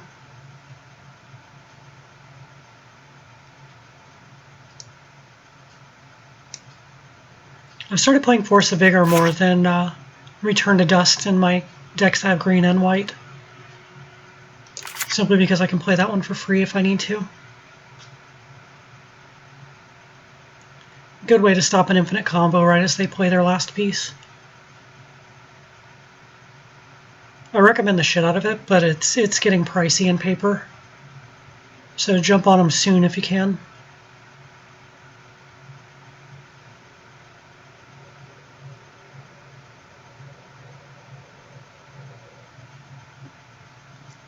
Teamer Sabretooth seems great. Triumph of the Horde seems like a win condition to me. Give them all Infect and Trample. If you add in Bow of Nylea, they only need 1 damage before they trample over. So you will definitely Infect kill people. Here's a random Legends card that was like a bulk card forever. But thanks to Commander, it's really, really good now. And it does something that green doesn't normally do.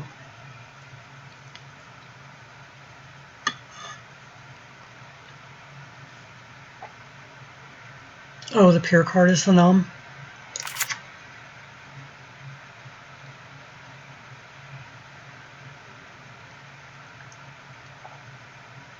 I'm kind of tempted on Brago. He can be a tier 1 commander when you build him right. I don't think he's too bad in the 99 though. Like, I don't feel as bad playing him.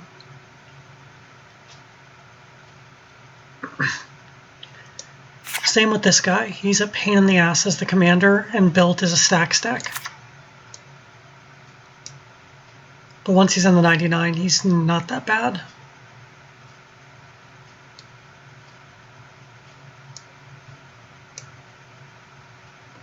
Still gotta have board wipes, even if you plan to have board presence. Because there will be games where you don't. God, it really needs to stop showing me these cards that aren't my colors. Open this guy in the pre-release and haven't gotten around to building a deck for him yet.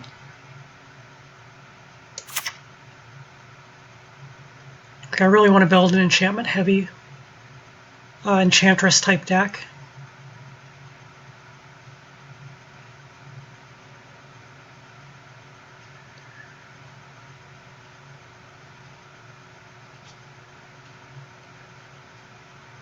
This seems a little relevant.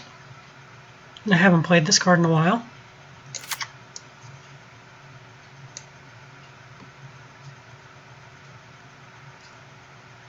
Kydel might actually be useful here. Feels like a corner case, though.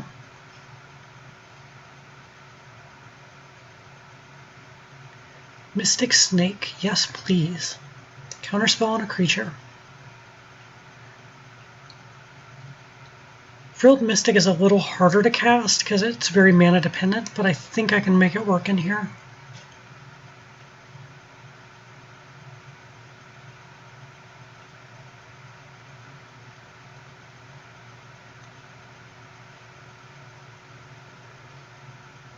Okay, we're getting into the CMCs that are going to be smaller. God, I cannot stop this burping. Eldrazi Monument might work in here. Like, I'm not making tokens, but I should have more than enough creatures. I'm drawing more than enough cards to refill it, too.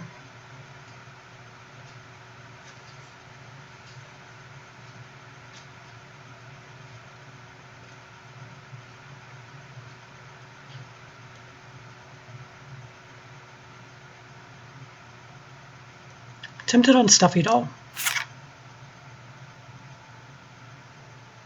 It's another indestructible creature that I can keep in play, and it can kill players.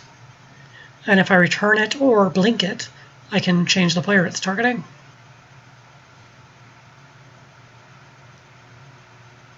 Trying to get my thought process on some of these cards. Hopefully you guys can get some kind of benefit from watching how I design decks.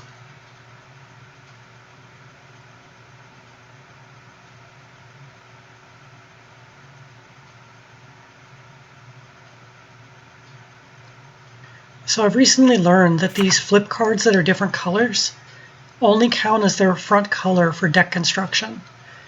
I've ruled it the other way in all the leagues I've judged, but on Magic Online, that's how all of them work.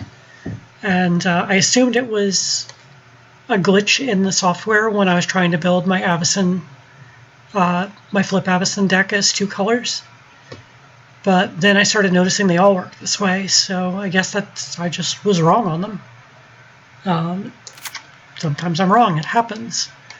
But that means I could start putting her into mono-white decks or decks just without red, which is pretty badass.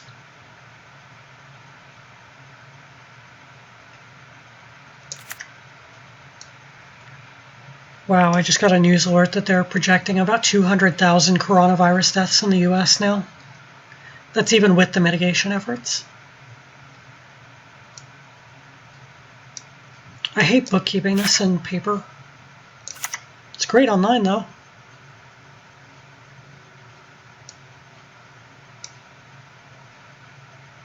So yeah, random bad news during my stream. Hope you guys weren't trying to escape the news while I was doing this.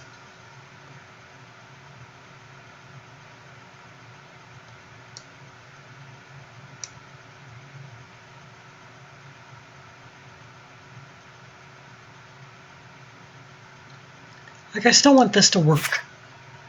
This Sarah Angel that attacks everyone when it attacks. Like, I feel like it's way better than I'm giving it credit for, but every time I put it in a deck, I never draw it. So I've never gotten to test it.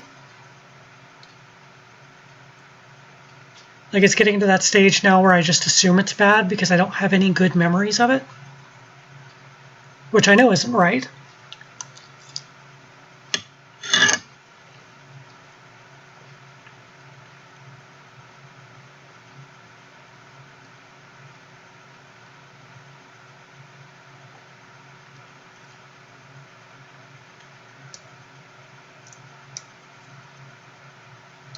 Single combat's another board wipe that doesn't touch my commander. This creature is one of my favorites. This is a really awesome dragon. It's amazing White finally got an awesome dragon. It took long enough. Like, sure, we've got the one that fetches a plains, but he doesn't actually do dragon things. He just gets land and is sad.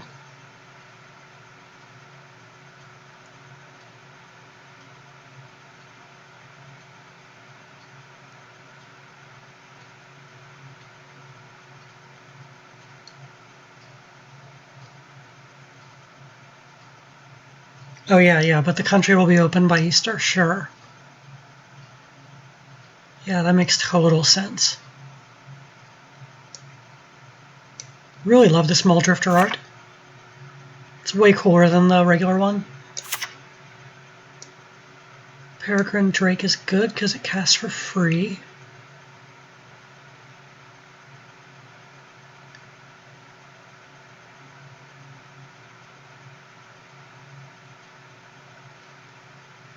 Like, I'm realizing I've got two things I really need to do with this deck. And like, I've got to ramp up to Chulane and get him into play, and then keep him in play. And then there's all the whatever the game does after I have him.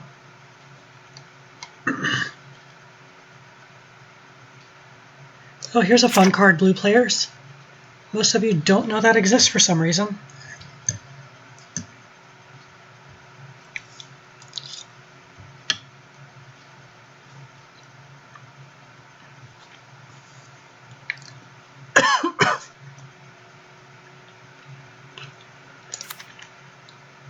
Nothing like choking on your food when no one's home to Heimlich you.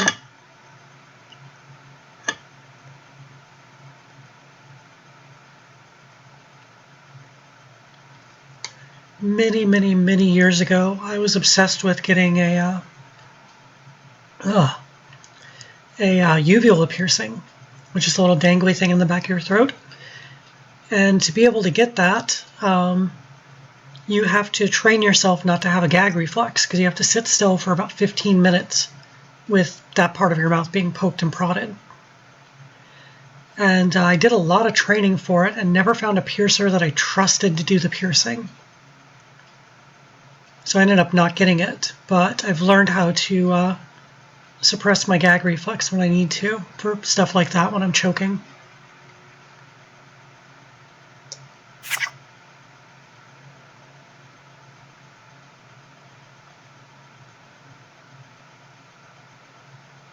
Tameo does give me the unlimited hand size if I get her far enough.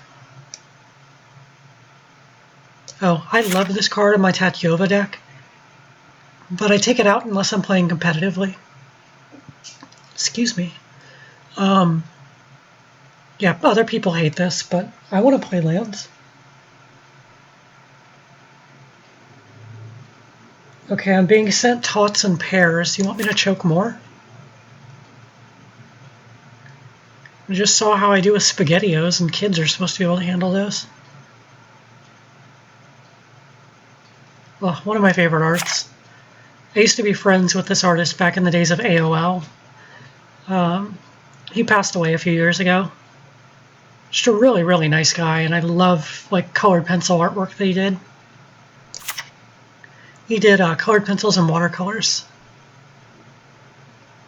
Just absolutely beautiful stuff.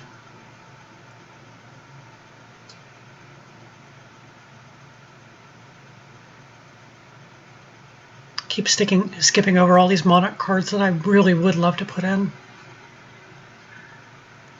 It's like one of the best mechanics in the game. Like, they need to put it in a regular set. Or like make a Boros commander that says if you begin the game with this commander in your command zone, you start the game as the Monarch. Because Boros needs some card draw, and that's a great way to bring it in. Or like a mono white commander that does it.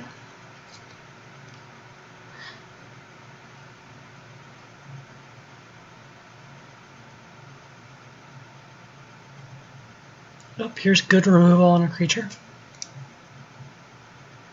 You can't build a commander deck without acidic slime in it. Well, a green commander deck. Asceticism is some really good hexproof. This guy for mono green, another card most people don't seem to know is a thing. Like if you're running a mono green deck or a mostly green deck, you should probably run this guy. It just makes all your shit unblockable.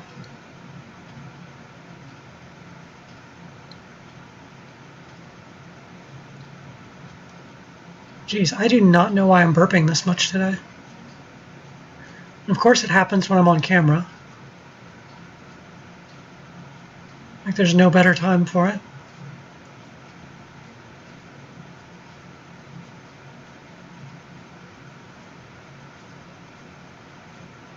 Debating on Seedborn Muse. It's just functional vigilance in here, really. Well, no, it can work with Chulane's ability and other tapped creatures. So there are some other uses for it.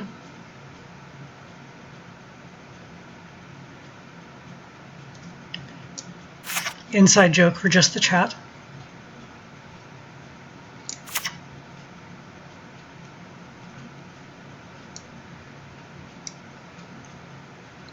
I know I'm going to see it when I turn my head.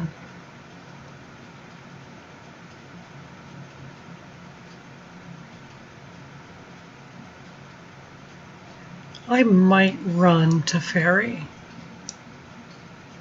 As much as I hate him.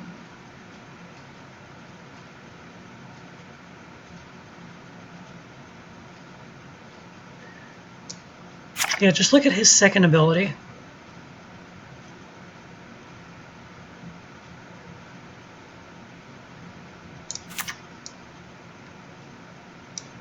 Yeah, even if I just get that twice, that's really good. More good board wiping.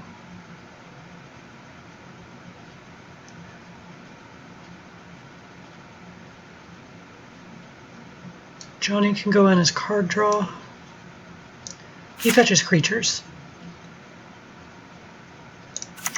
And that gain 100 life isn't that bad if you can get there, which you usually do, in my experience. Murray's Wake is ramp.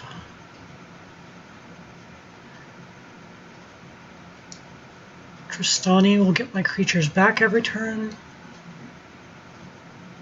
Crew fixes infinite hand size.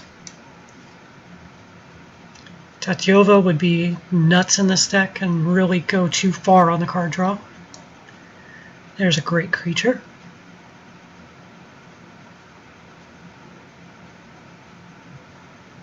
Okay, we're approaching the end here.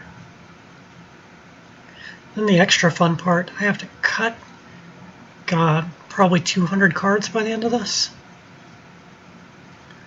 It's like now we're looking for our big stuff.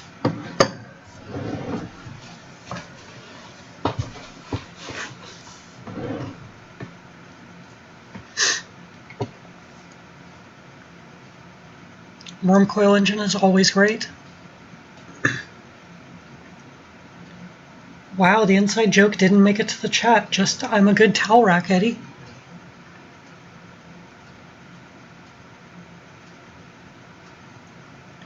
I don't have a ton of Planeswalkers. I actually might run Immortal Sun here. It's just a good card all over.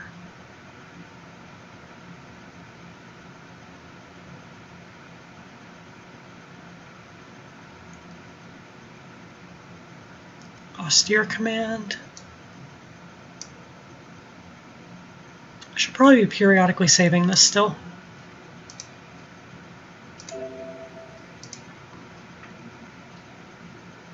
Just realized I haven't done that since the first time.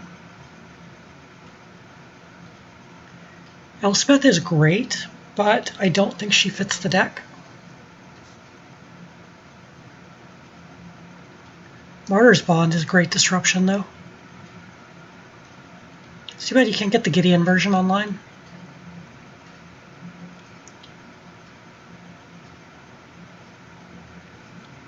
Sun Titan. I would normally put in Terminus, but I don't think it fits this deck specifically. Yeah, here's another one of those super expensive cards. Like online, they were able to print them, so they're nice and cheap on here. I'd normally throw in True Conviction, but the triple white. just taking a really big chance I don't want to take. This is another card I would usually run, but I should have more than enough card draw.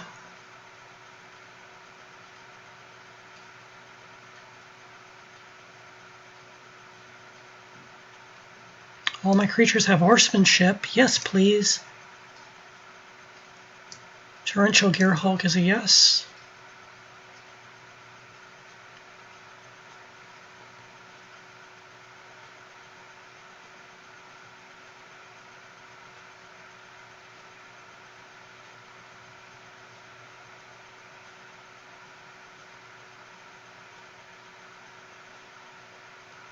More absolutely gorgeous frames. Like, can you imagine if Kaladesh all had that that bronze ornate border for most of the set? Like, making the sets actually look like where they are would be really cool. Like, I genuinely think Magic should consider doing that. Like, there's a chance they already have on the back end.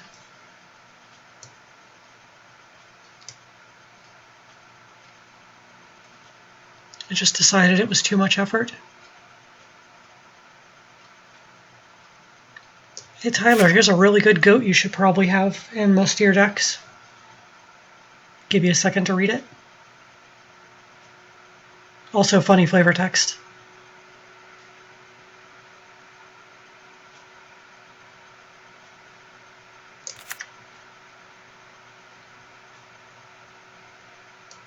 Rampaging Baloths, especially with all the landfall. Some really good card draw that lets me cast a free spell.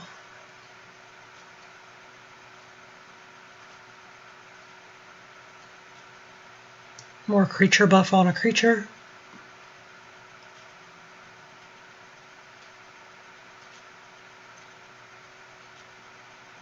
Sadly, I cannot add Vigor. Can add Madamai, though. Get that extra turn there. Dream Trawler actually should be really good, since it buffs itself every time you draw a card. Like, that fits perfectly.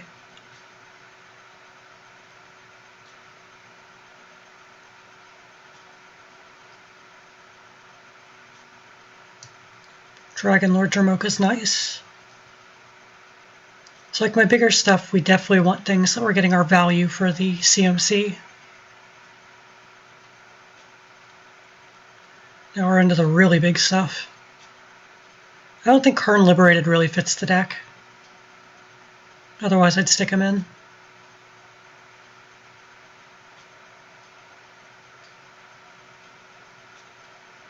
Elish Norn is always a great big creature to drop. Sometimes she can just be a board wipe by herself. Here's the sad dragon. You see, he looks really sad because he knows you're just going to discard him every time. Just a way to make your land drops in white.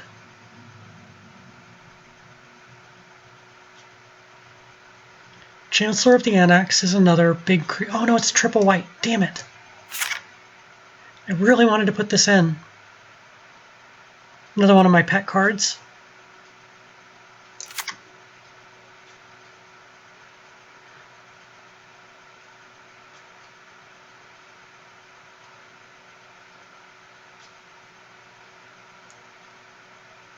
Debating on the Agent of Treachery. I don't think it's going to be good enough, though.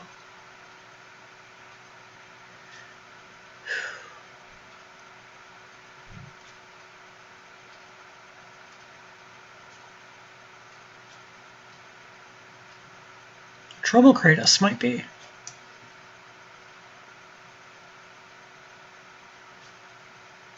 Keurig doesn't go in here. That's black.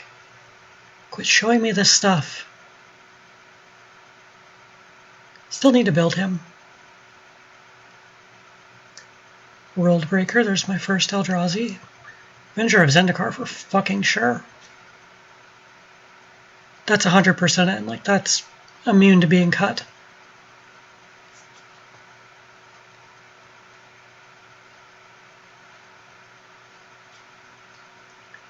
Would you call the goat pretty? That's weird.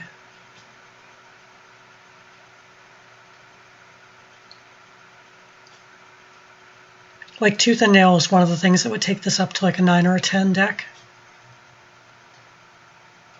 So it's just not getting included. This guy's fun. Everything produces triple mana. So your Soul Ring makes 6.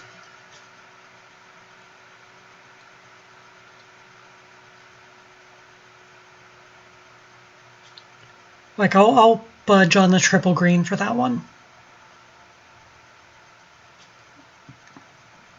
Because it will make a big difference. Okay, we're getting to the Eldrazi.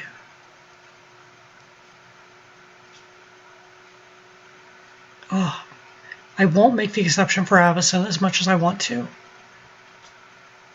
Tyler's been up here and seen that I have a giant, like 6 foot tall Avacyn standee in one of our rooms. I might just be a fan, just maybe.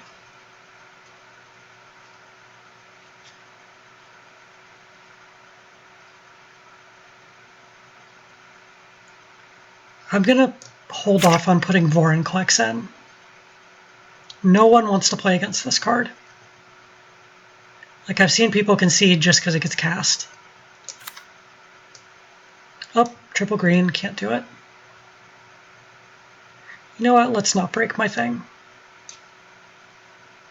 Let's be honest here. Void Winnower, though, doesn't have any mana symbols on it. Because it can't even.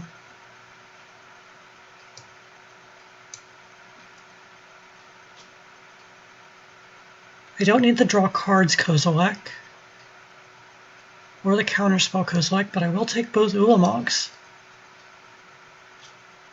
And maybe, no, not Jengataxias.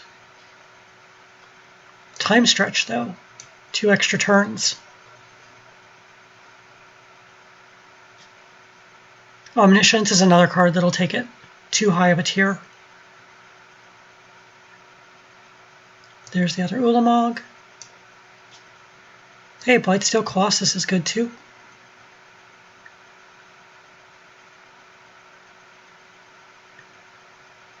And Emrakul. Stonecoil Serpent is a creature I can cast at any CMC, which is nice. And it's better than the Endless one because it also has Reach, Trample, and Protection from Multicolored. Okay, X spells. Do we have any X spells I like?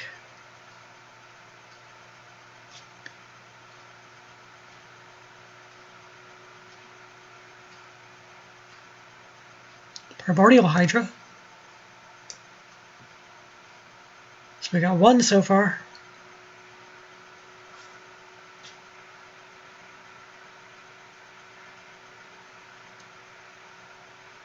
Still wish I could put in Genesis Wave. I think it would be great. Altered Ego is pretty nice. Uncounterable Clone.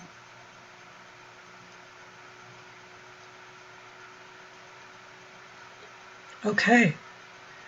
So that is the adding the cards to the deck step, which is now 307 cards. Yikes. So we've got the mana base already. That part's set. Okay, Magic Online is lagging.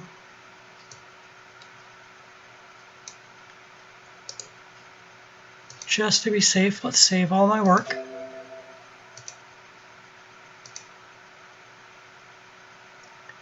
Okay, ramp spells. Let's pull some stuff out.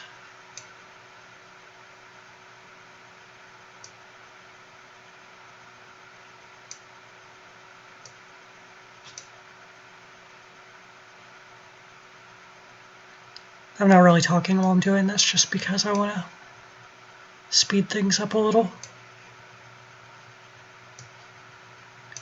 I'm mostly removing stuff that isn't a creature.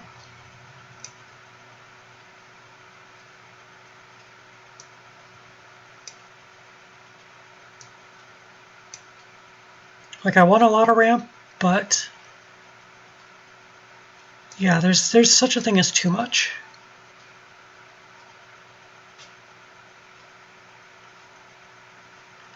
I'll increase the size a little bit so you can see what I'm doing better.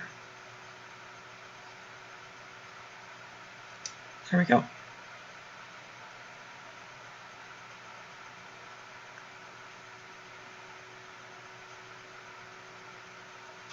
I'm trying to get it to just 10.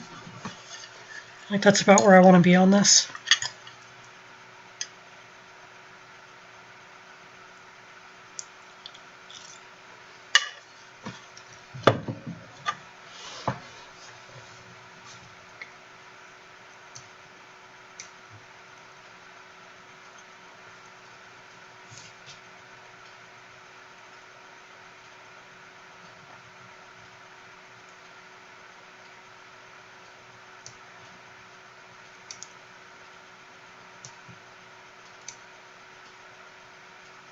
I'm going to leave it at 12 for right now.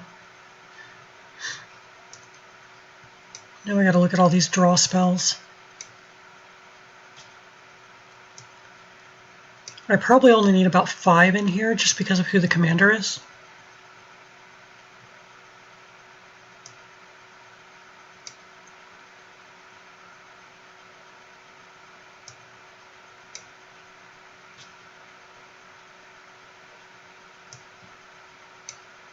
Descendant's Path was a little iffy.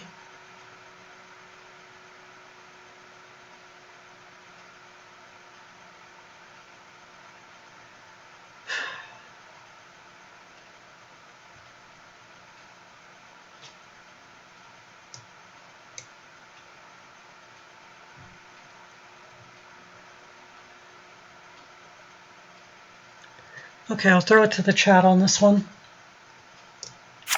Should I get rid of Anvil of Bogarden, which does give me a unlimited hand size, or Time Twister? One of those two is going to be cut.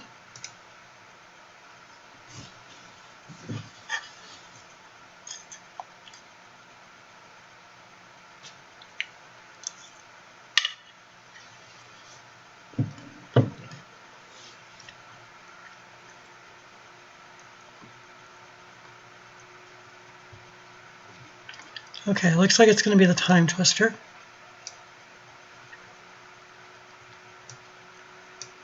Now let's get this targeted removal narrowed down.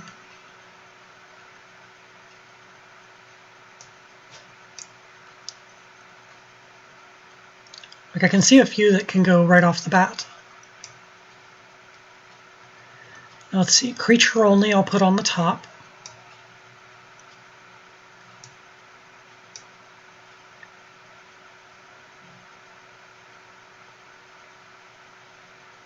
Okay, are those all the ones that are creature only? This is pretty much creature only. Okay, so we've got 5 of those. Let's cut that down. Take out Path to Exile.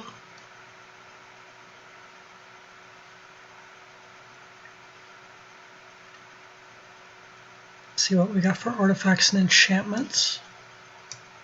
Way too many for that.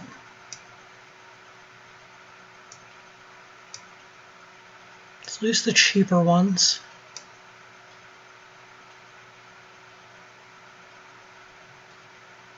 Yeah, like I said, I usually don't play the Return to Dusk because Force of Vigor is just better. So that cuts me down to 10 removal spells. Let's go 9. See if I can get one more here.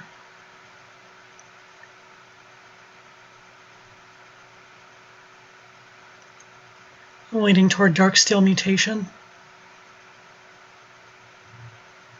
Yeah, that seems right. Board Wipes has to go way the fuck down.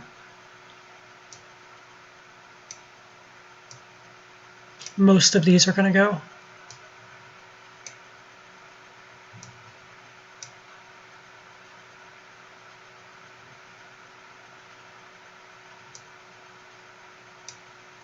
I really like Tragic Arrogance because I can pick what they keep.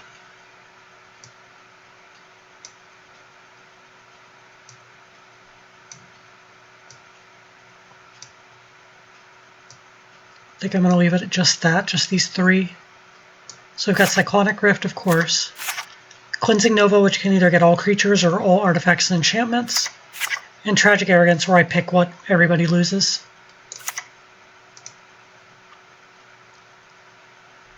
And now counter spells. This needs to go way the fuck down too.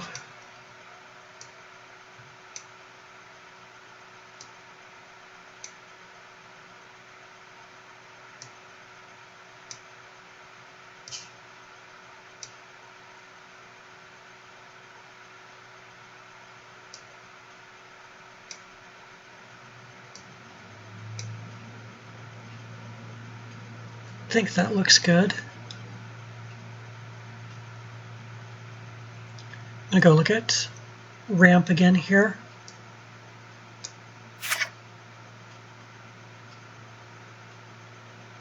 Oh, this is gonna make me draw way too many cards.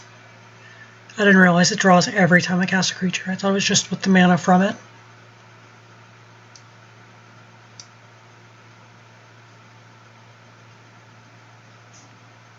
I think that looks good on the ramp side now.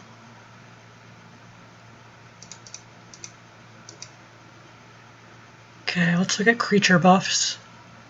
I really don't think I need much over here.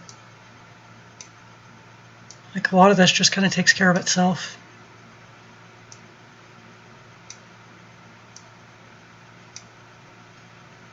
Feast and Famine's going to stick around, I think.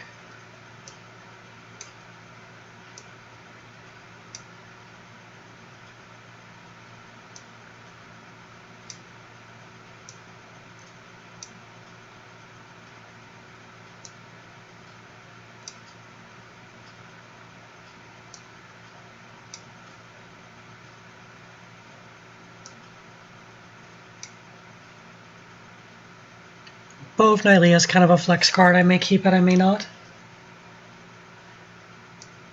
Over here, let's go ahead and just cut back to Gaddock Teague and Martyr's Bond.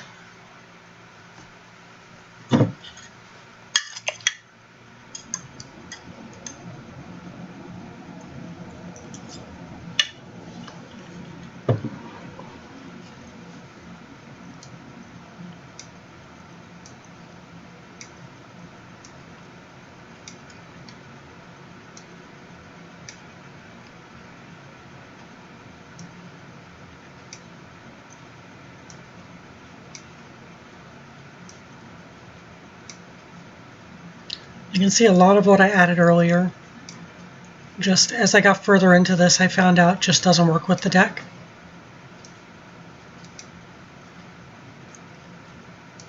So it becomes a little easier to cut those cards out. A lot of times when I start a deck, I don't know exactly where I want to take it. And I just kind of let my collection tell me where to go.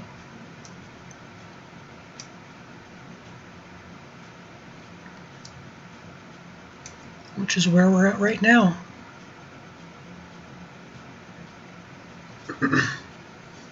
Okay, so I've got all of those basically where I kind of want them. They're probably going to go down a little more after I do creatures, but that gives you a good idea of what I'm looking at. As for the creatures, now I'm going to divide them out by CMC, which makes them a little easier to look at and look at my curve. It's a little annoying to set this up on here, but it's worth the effort.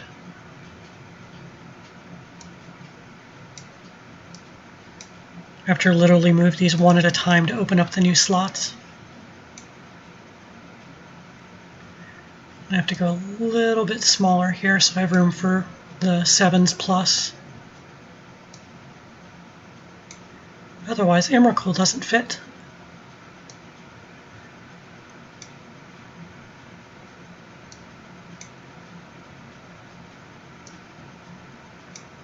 I know a couple of these have X's and they don't add up exactly where I'm putting them. I'm fine looking at them this way. When you're working on your versions of things, you can do it however you would like, obviously.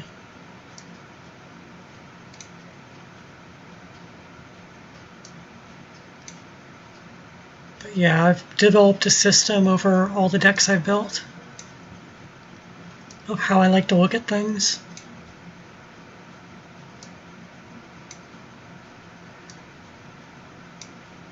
And it's been pretty successful so far. My decks are usually pretty good.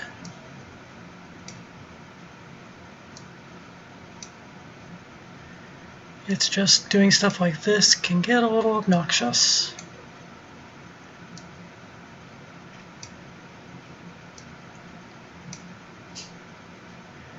Fortunately, these aren't really that in order. I just found a pocket of 5-drops at least.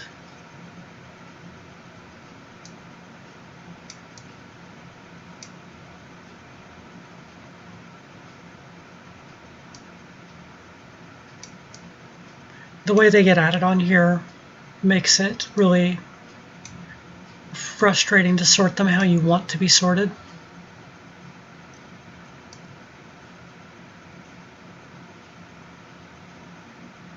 Hey, that's a lot of 4-drops. That's awesome.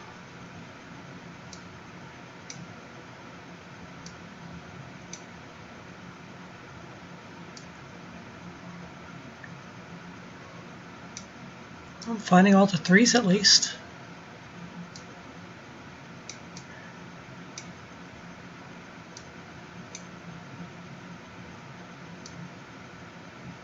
Since I had to drop them in manually, that's what made them kind of sloppy like this.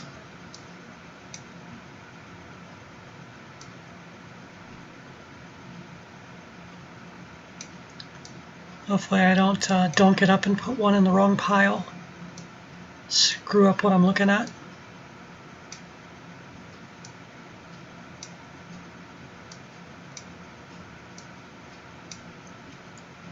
Sorry, this part's a little boring.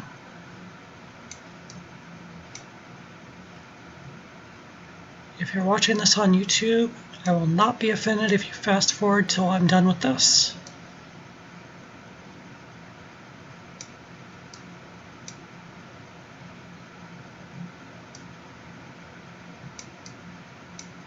Oh, never mind, I'm already done.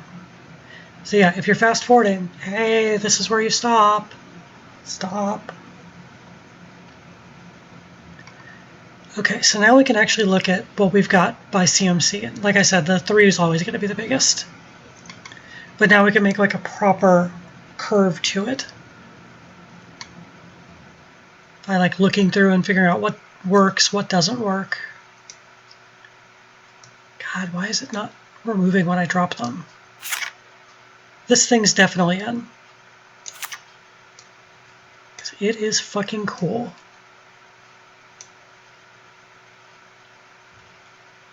I'm not sure if I want Giver of Runes and Mother of Runes. I think just Giver. These cards are so good. Okay, 2-drops. Who is going away? I'm just making the easy cuts right now. I'll start looking at harder cuts soon.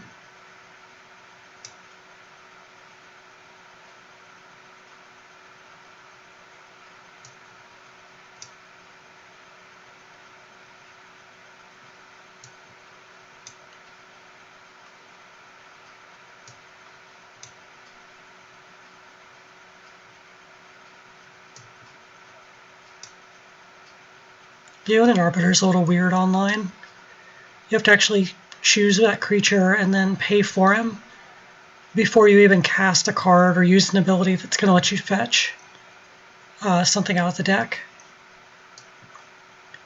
So unless you know you have to do that first, there's no going back after you've cast your card. Which just makes him a nightmare to play against because you're always having to remember that.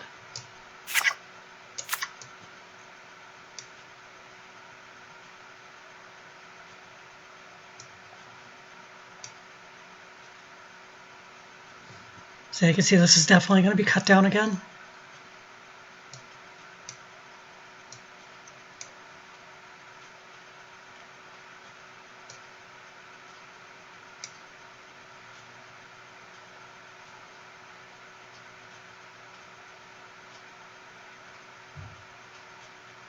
So many good creatures. It's hard to remove things. They're all good.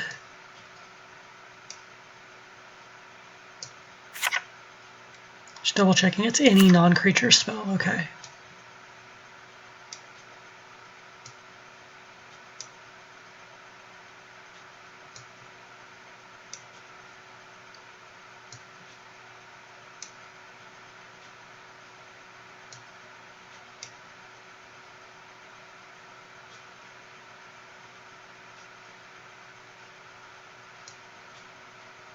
I don't have much faith in our tie actually working.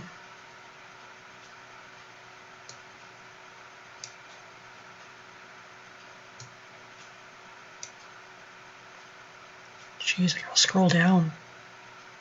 Too many things. It's not that there's too many things, I'm just an ambitious deck builder, right? Yeah, I'll leave Shardless Agent. Whatever you cascade to counts as casting whatever it is.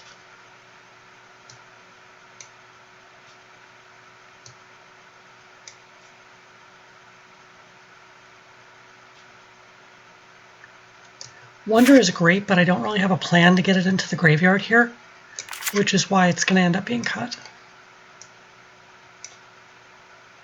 Normally it goes in like almost all my blue decks, at least if they're creature-based. I actually don't think I need Oracle of Moldiah. Why is that in 4-drop? That's a 3-drop. There's a bunch of 3-drops, holy shit.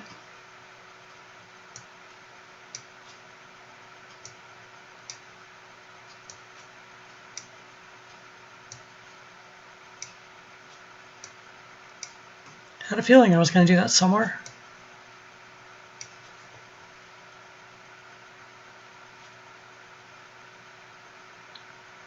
Okie dokie, yeah, you have fun reading, and I will let you know before I play so you can jump in. Sounds like a very good plan.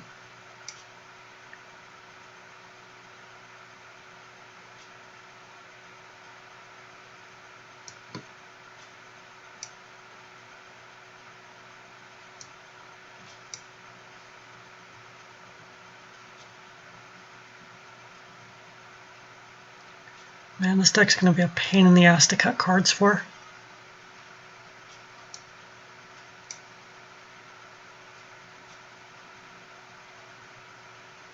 There's just so many good creatures.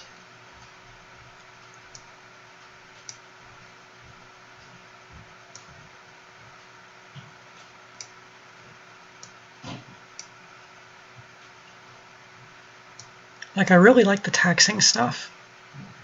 That's a mechanic I'd like to maintain in the deck.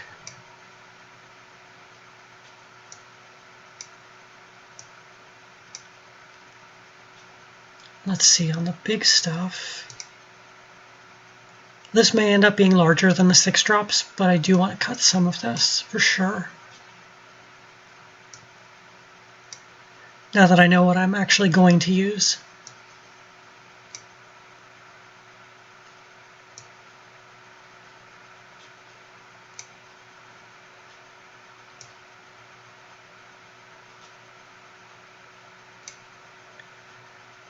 Okay, now we do a quick save.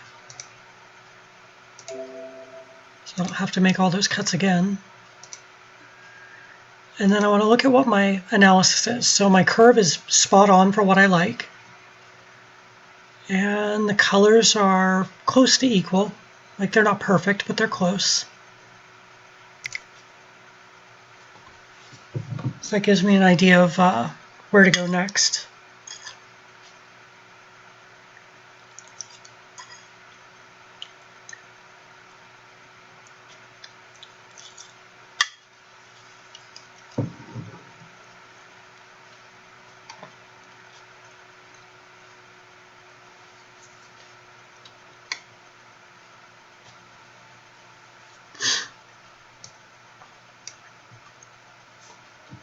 I'm not playing EDH, so I'm going to go ahead and pull Lavinia.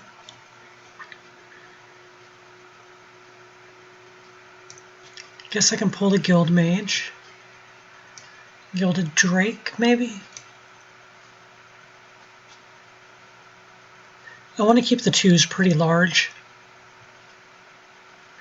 since those are what are going to activate Chulane the most. Like if I was going hyper competitive, I'd have a million 1-drops and 0s.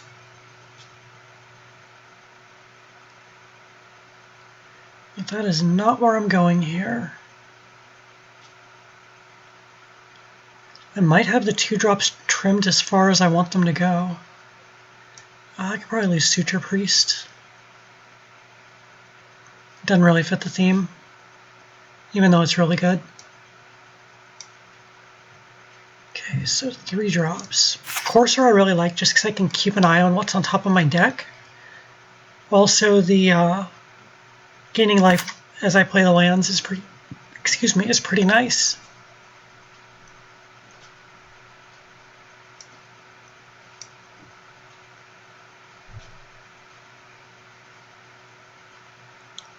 I'll take a look at Soul Herder after I do this pass through, see how much I've got that still has ETBs.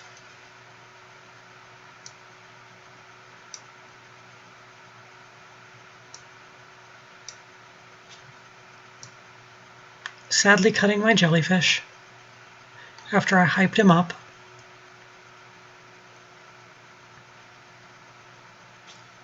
Laboratory Maniac is just a just-in-case card. I may cut it just because I really don't like winning that way. Don't need the card draw on that.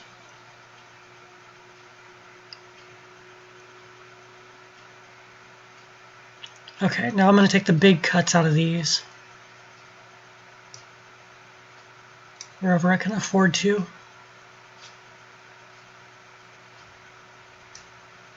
going to get rid of Archon and keep Windborn Muse. Just because it's a higher tax. And I definitely want my taxes in this deck.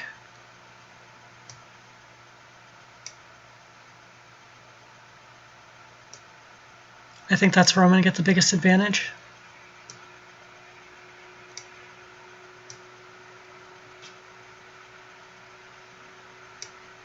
Might keep Clever Impersonator.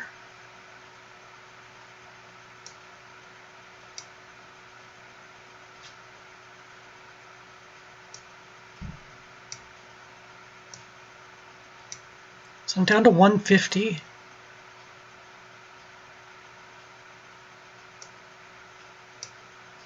Feels weird cutting so many of my pet cards. There's stuff I really, really like to play.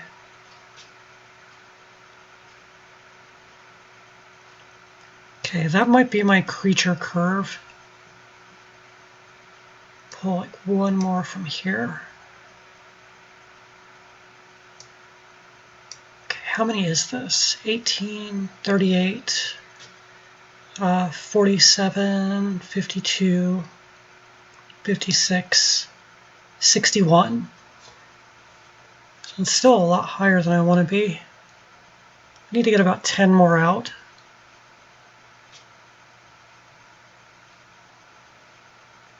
Maybe even more than that.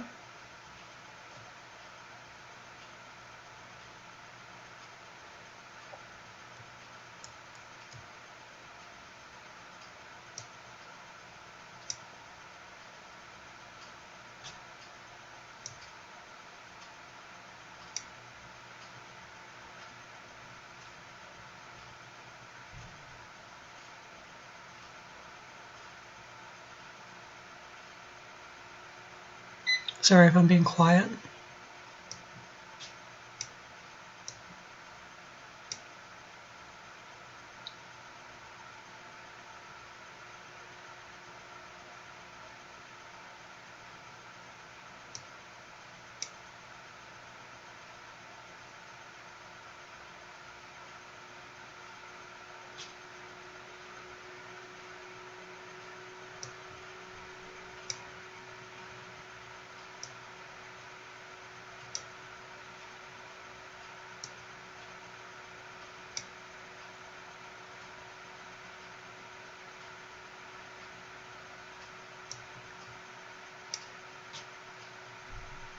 It's 9.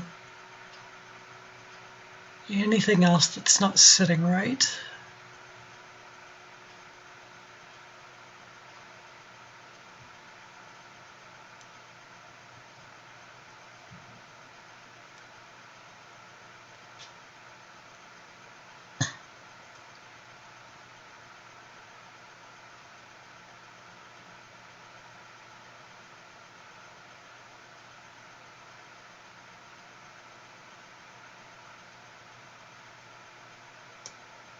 Much as I hate to take out my favorite creature.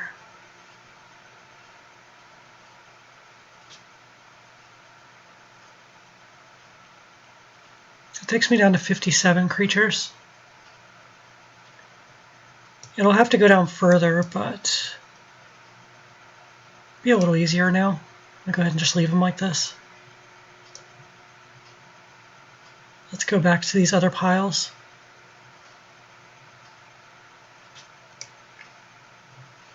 I actually think I'm going to pull the Mana Crypt because I have so much ramp in here.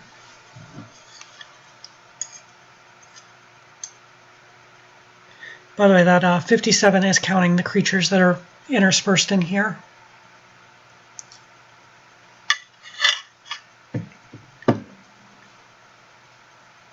Like the Mana Dorks. Sorry to talk while I'm eating.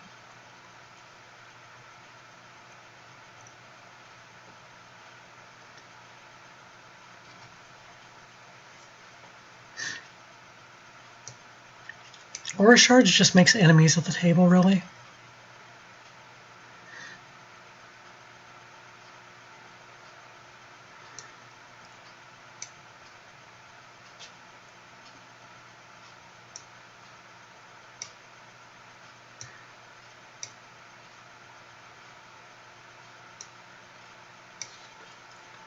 I've got a creature way of getting the same effect that's on Aestheticism.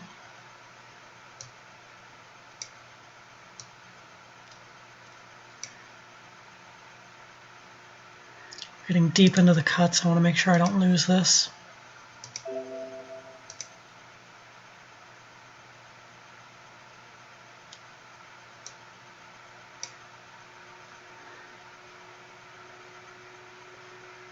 Is Leyline my only way of doing Flash? I think it is. Do I really need Flash? I don't think I do. I really don't think it's adding that much to the deck.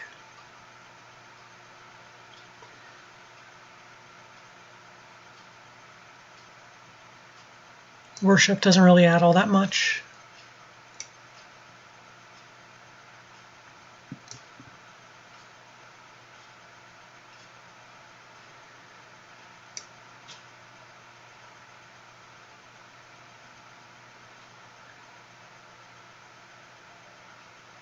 Tempted to pull the Anvil, to be honest.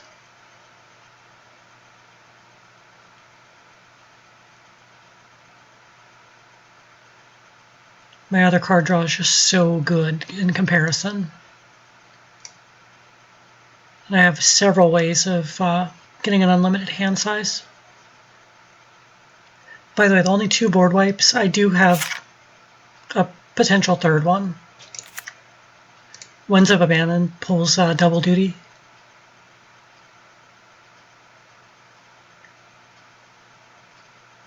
Do I want to pull one more ramp spell?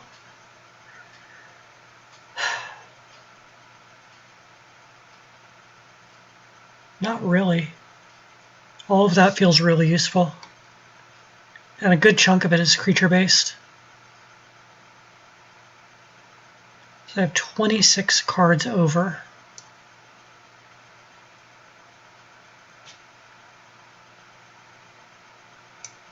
Maybe I pull one of these 3. What's my color pile? Pull of whichever one has the most. 39, 33, 49. So I'll pull Ghostly Prison. My green's a little high, but that's okay. I have so few basics, like everything makes 2 mana. Or 2 colors or more, is what I meant. Okay, let's pull one of these biggies. Let's pull Ceaseless Hunger. The other one still does removal on cast. Still has indestructible, but it also contains Annihilator 4, and you shovel your whole graveyard in if you have to discard it.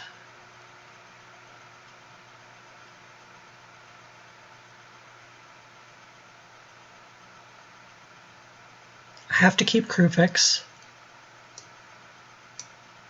That's part of my no maximum hand size stuff. Guess I can lose Windborn Muse. Chulane is my other hexproof thing.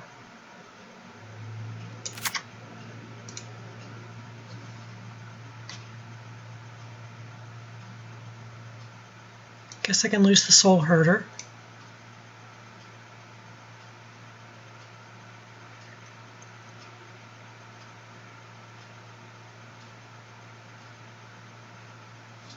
See, this is the hard part. This is why I never put this on camera, because the last several cuts are really difficult. Like, it's always something you want to keep.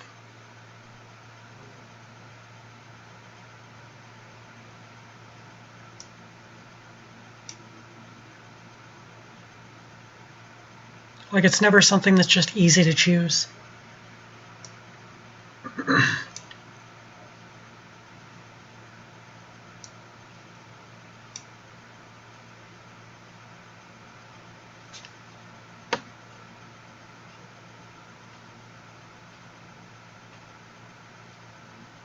I'm sure this is a very engaging video. Hope you're doing other stuff while you're watching. Good time to play an iPhone game. Sobol is only going to pay off when I have a ton of mana anyway.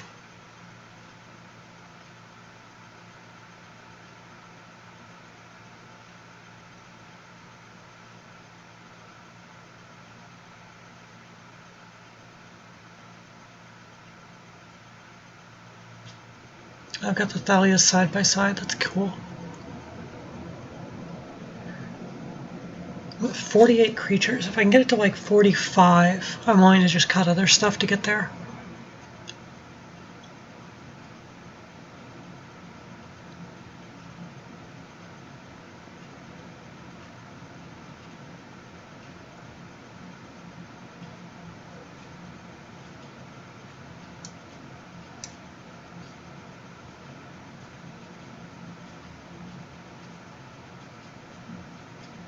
Again, none of these cuts are going to be good cuts.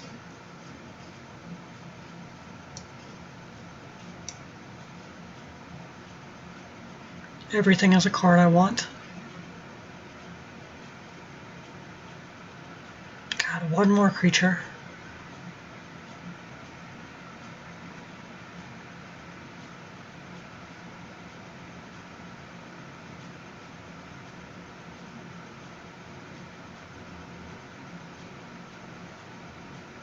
Wish Tyler was still in the chat right now so I could ask for advice. Anyone else watching, feel free to chime in if you see one more creature that's worthy of a cut.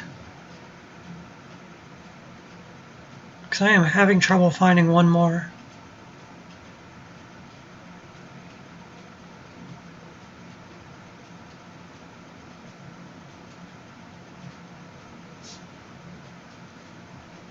I guess Grand Abolisher. It sucks, but it's like the only thing left that doesn't outright harm what I'm going for. Since I'm pretty sure I've got these where I want them. I'm going to start stacking them, but in CMC order.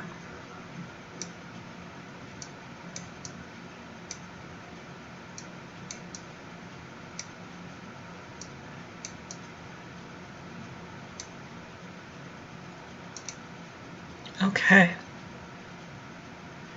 Still got 13 cards to cut. Still not going to be easy.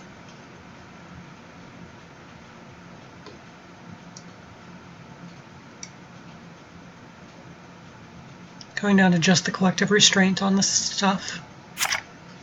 In case you guys don't know what that one does.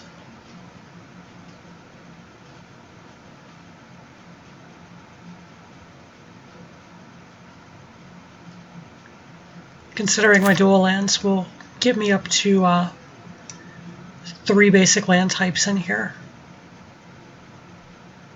I did have a combo with that and the new Dryad of wherever, the all your lands are every land type guy.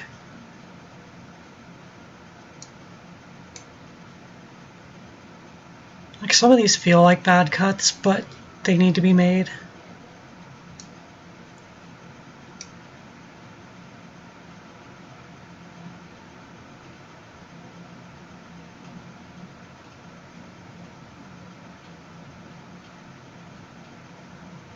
I'm not playing competitive. I guess I can lose the Crossing Grip.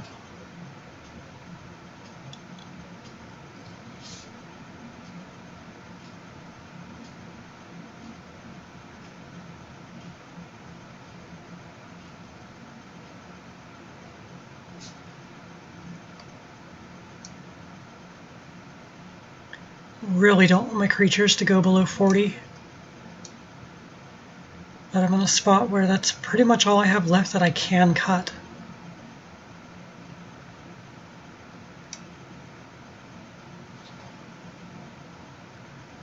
So once again, I go back over to this pile.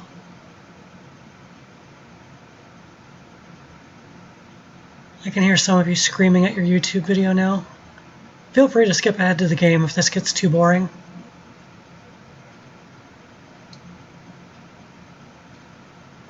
I know this isn't the most engaging viewing right now.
Might be easier if I do it this way. Oh, Snapcaster can be cut. Cut enough things that it's not as irrelevant of a card.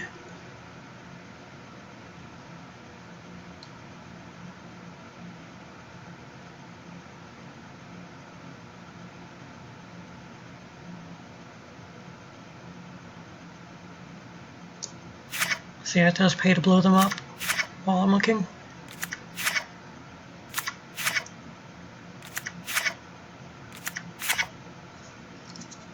Fucking fruit fly blowing around.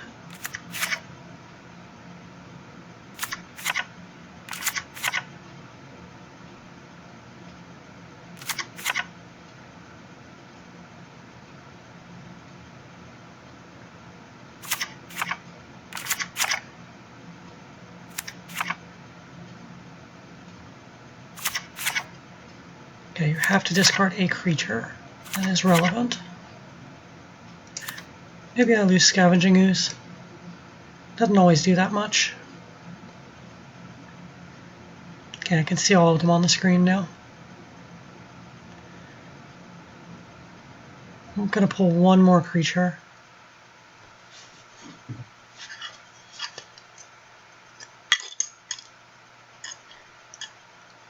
Nothing like ice cold SpaghettiOs.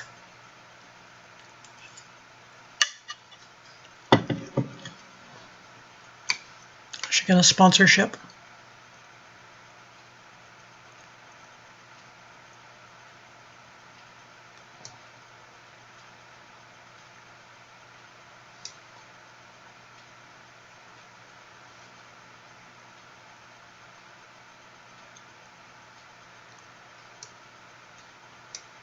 That cut hurt.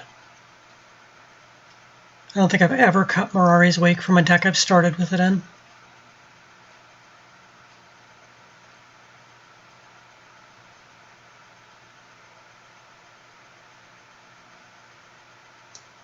Ugh, that one hurts too. 2 more cards.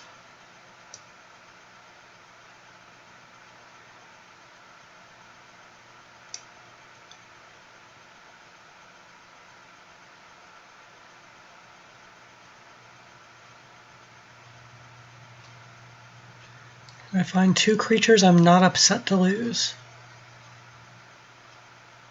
I should rephrase that. Can I find 2 creatures I'm willing to lose?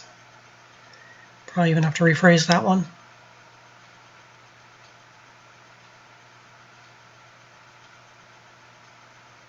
Thrasios kind of feels like overkill.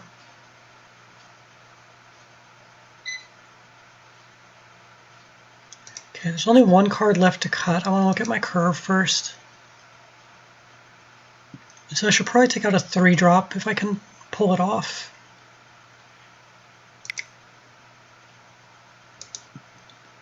Also, I don't want to have to go back and figure out these cuts again.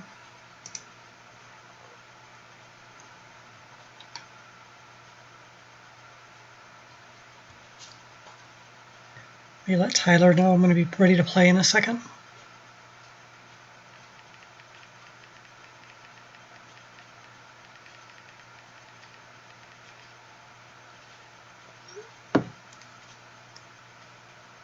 Give him time to sign in and everything. Because there is an update, so he's got to deal with that.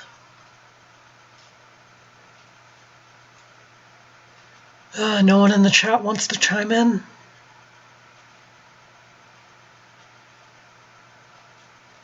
Just need 1 more card that's not quite pulling its weight. Which is a fucked up way to look at it because they're pretty much all pulling their weight at this point.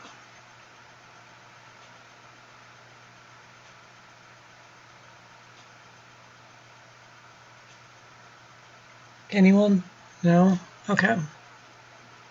Knew it was too much to hope for.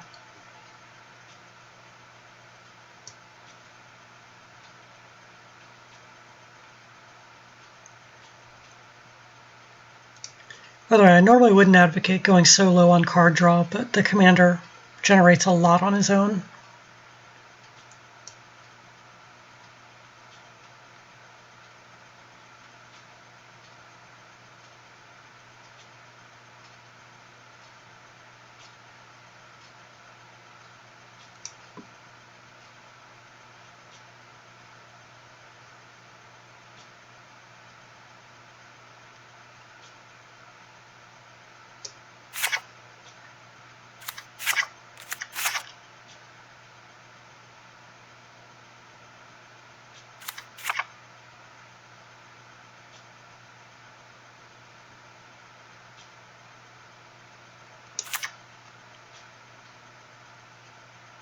Lose Grand Arbiter. Not ideal, but it's functional. So when I go to add this deck on, or this video on YouTube, I'll already have the link up. But I don't have that yet for the people working or watching on Twitch, obviously. So I'm just going to do the generic slowly scroll down the thing.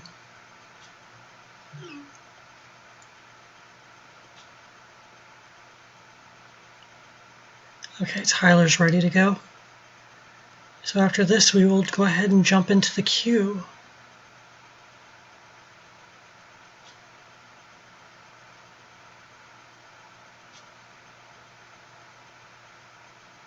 Alrighty. We are looking for the commander queue. Commander open play, because no one plays Brawl.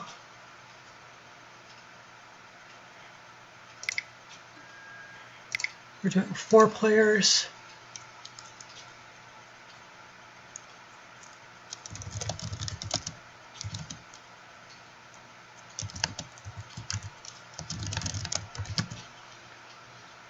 Okay, hopefully people will understand that.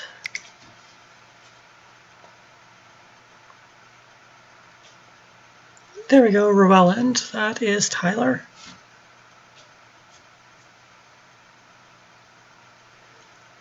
think he's going to be running his Pure and Toothy that he plays in paper, which is very, very formidable. He actually beat the shit out of me while he was visiting.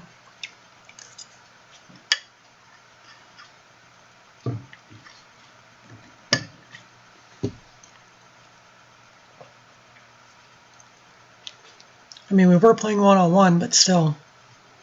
He beat one of my better decks, which is definitely something to brag about. So, definite props for you, dude. There's a lot of games waiting to start, so this may take a minute here. Yeah, there's 2 other people waiting for games.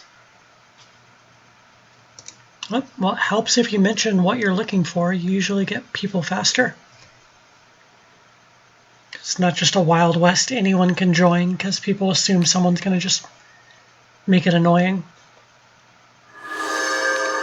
Alrighty. Yeah, I'll play first. And I should probably open the chat.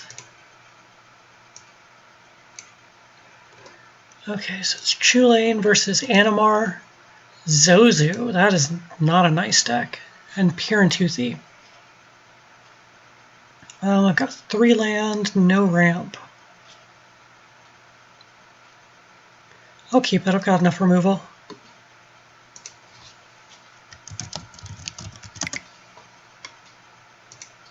Should be an active chat down there. I know it's a little hard to see through my image. Let me shrink it a teeny bit. There you go.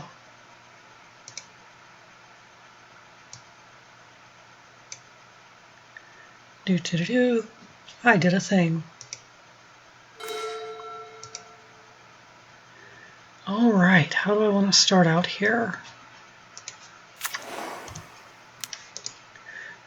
No possible play, yield all.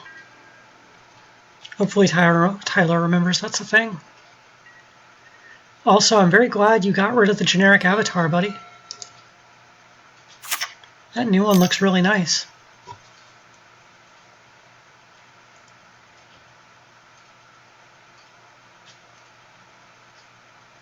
Okay, looks like he did turn it off. Or turn it on. Semantics. The Zozu deck worries me. Mainly because it runs antithetical to everything I'm trying to do over here.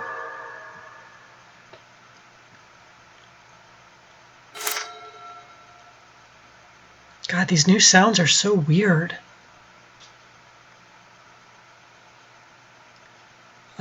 Let's get Savannah out of my deck.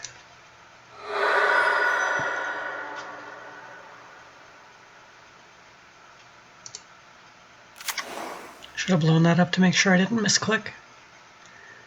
Do I want to play Fauna Shaman? Can't really do anything with it yet. Just gonna pass. Bluff that I've got something.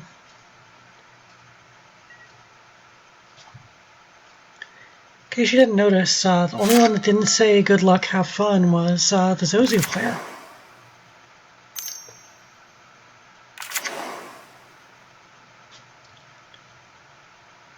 Which doesn't surprise me.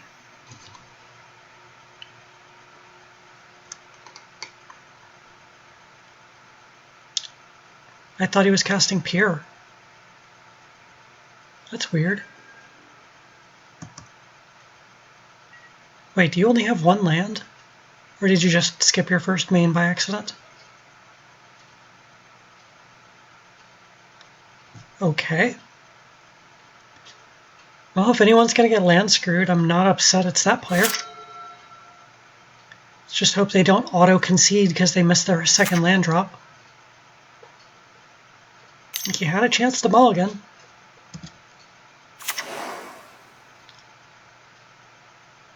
Animar's going to have a similar game plan to me here. And just play a bunch of creatures and then ramp into really big Eldrazi.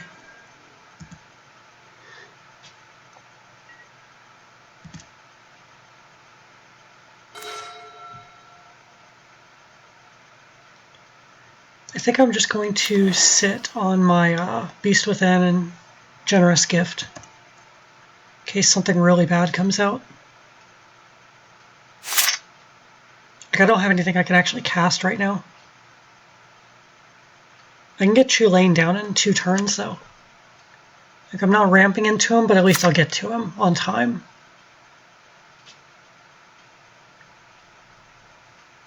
And then the magic starts.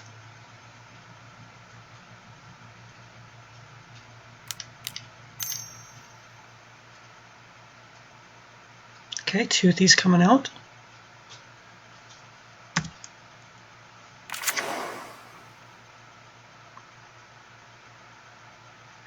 Oh god, I don't think he's ever done the targeting thing. Okay. It's always yield, since that's never going to be relevant.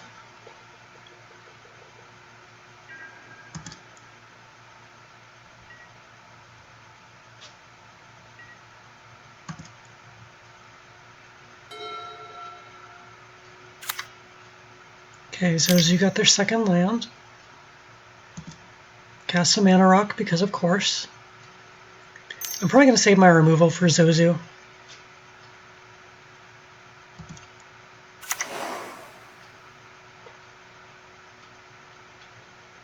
Just that card is literally something that would shut my deck down. It sucks. I don't like to lock a player out of their commander, but I don't have another good option here. Man, those sounds are weird.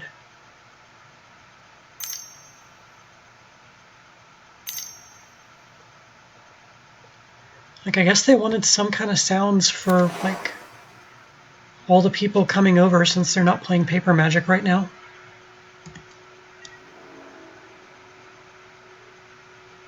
Are you attacking with your 1/1?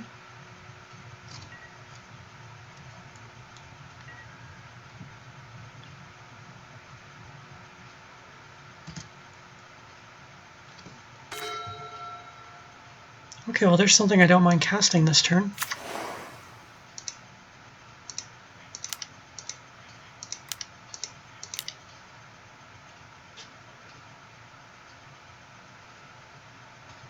Oh, someone lost connection to the game. There's a lot of people like learning how to use Magic Online right now, so I can't fault people making weird mistakes like this.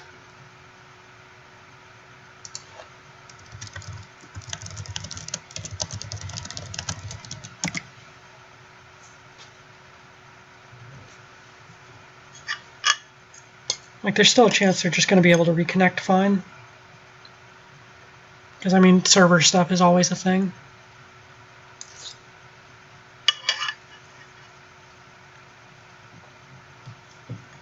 Bad connections and all.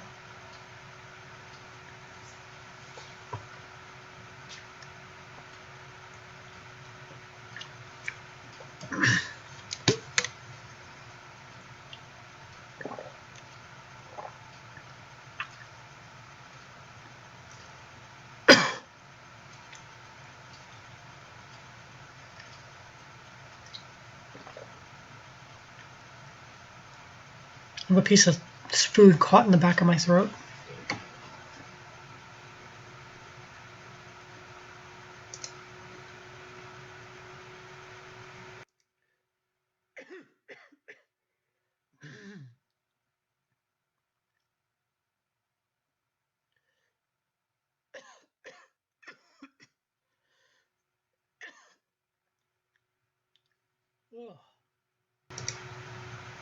I think I got it. Turn the mic off so you guys didn't have to hear that.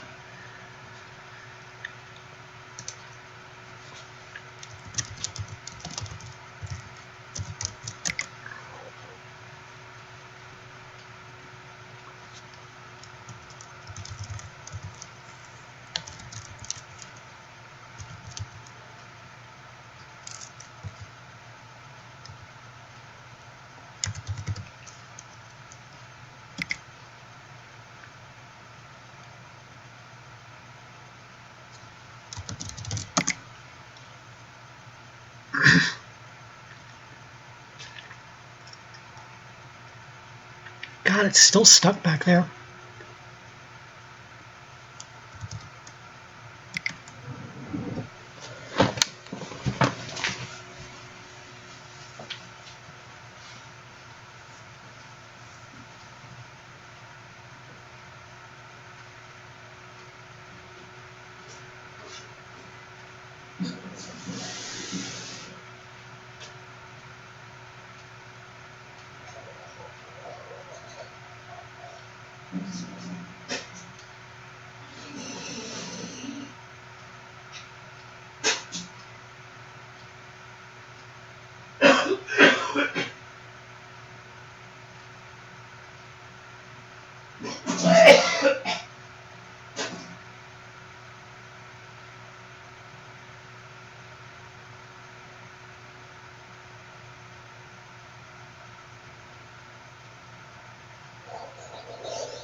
Oh shit. Still alive.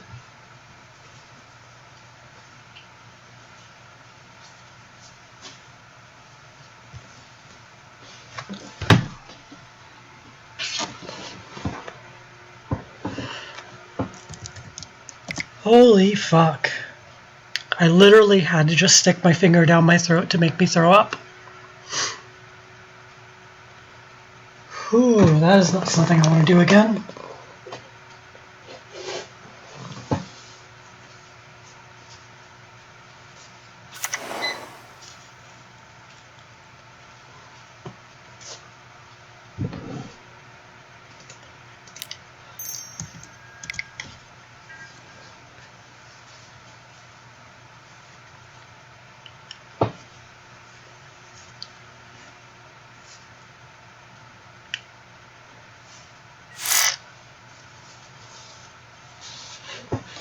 Whew. Yeah, whatever that was stuck to the back of my throat further than I could reach. I tried drinking, I tried gargling. Probably heard a lot of gagging and retching while I was in the kitchen. Finally, I just tried to stick my finger in and reach for it. It made me barf it up. That got it out. I think it was a meatball, but either way, I'm fucking done with the SpaghettiOs now. That's the end of that. Oh, I'm being attacked. That's not good.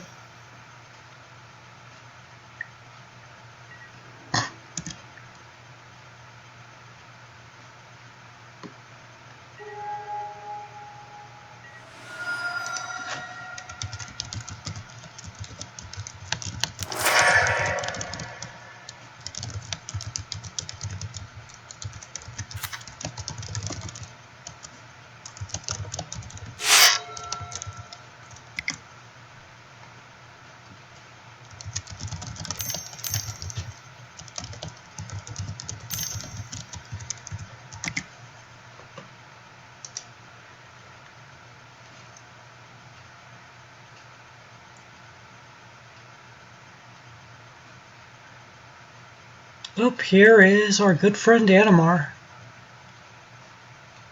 Are you gonna pay the one?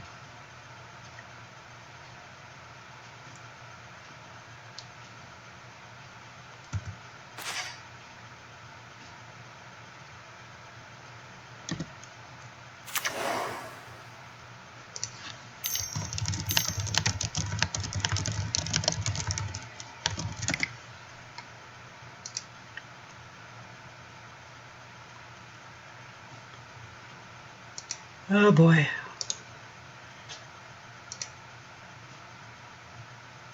Why am I not yielding? Oh, because I have Force of Vigor. I can play it for free, so it's gonna ask me every time now.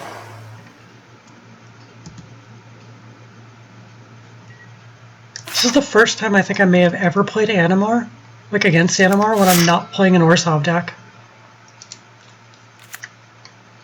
Which normally is the big problem I have with him.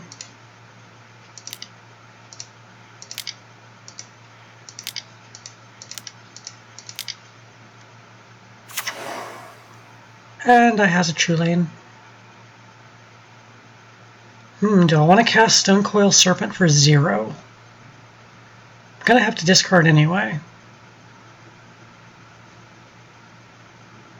Shit, let's see if I can get a land.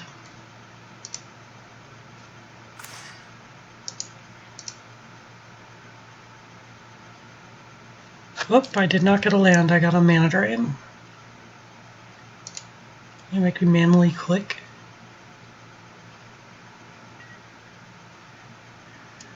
Okay, what am I discarding then? I think it's going to be Fauna Shaman.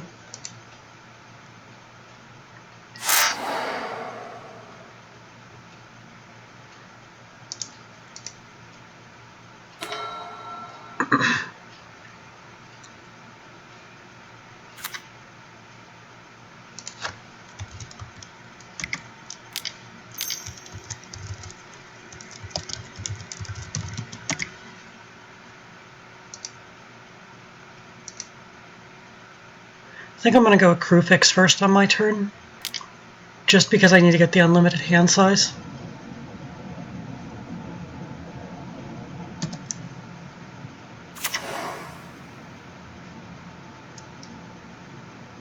And we've got Pure.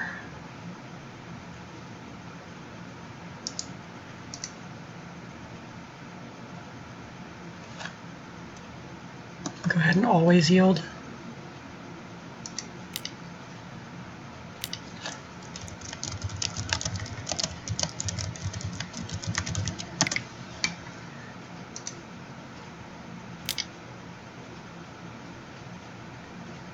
Aww. This is what I get for teaching Tyler so well. I told him you always pay for Ristic Study.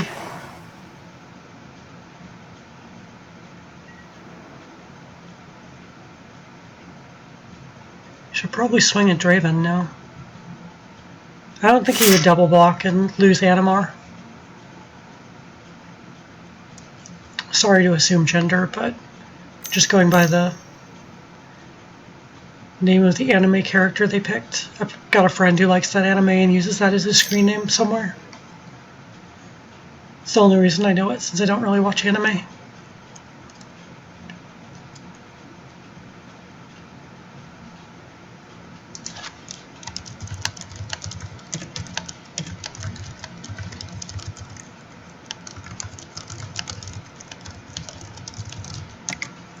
Oh, so it's Animar Morph. That's cool.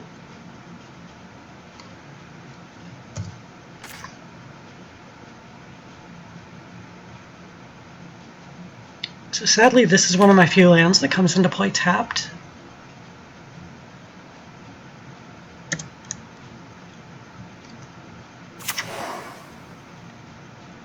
No glitch. Sometimes this glitches where you can see what's under it. It's been a while since I've seen that glitch, though.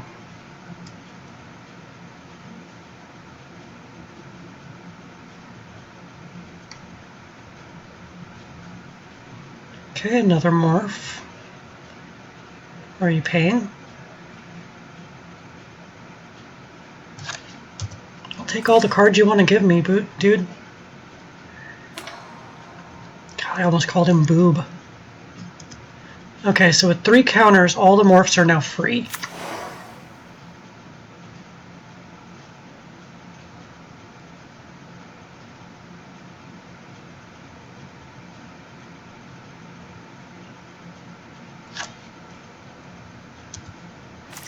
I'll take them. Ooh, Binger of Zendikar.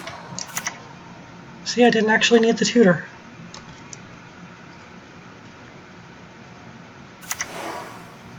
God, Animar is terrifying.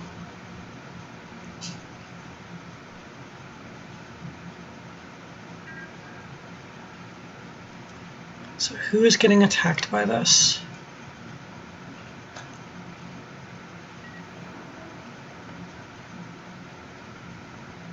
Damn it, why does everyone hit me? I had the slowest fucking start here.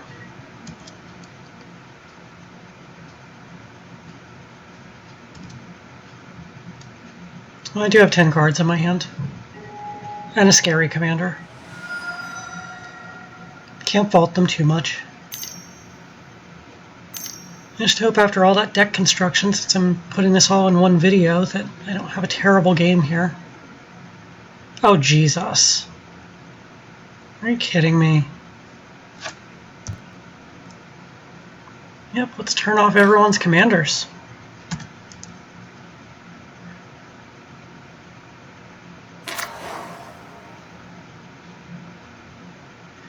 Well, also flipped over Animar.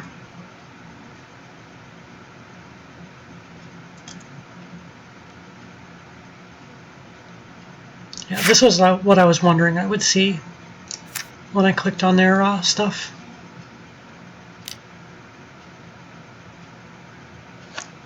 Well, if it's the last time I'm getting it, yes. Oh wait, no, this is targeting something else. That was a derp.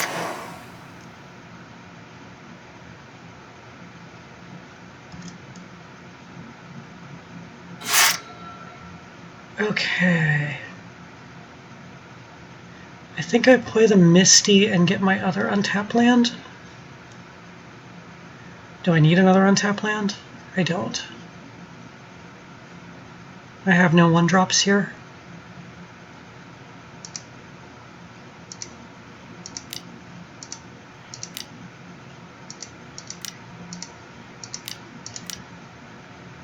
So at least now I've got unlimited hand size. I do have nothing to cast, so let's just go ahead and play the tap land.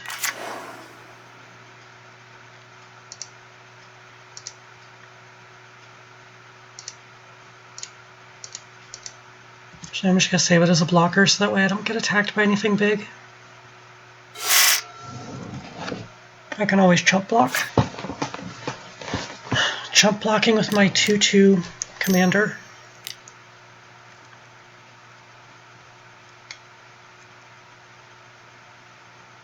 Uh-oh, that's not good. As I said, his deck is really good.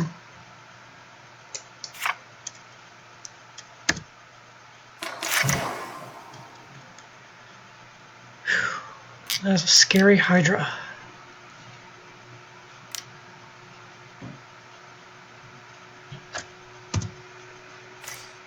I'm just going to keep drawing cards.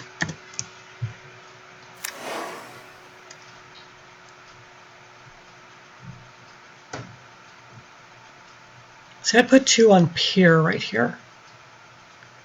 So that way when you double, you're getting more value out of it. Good choice.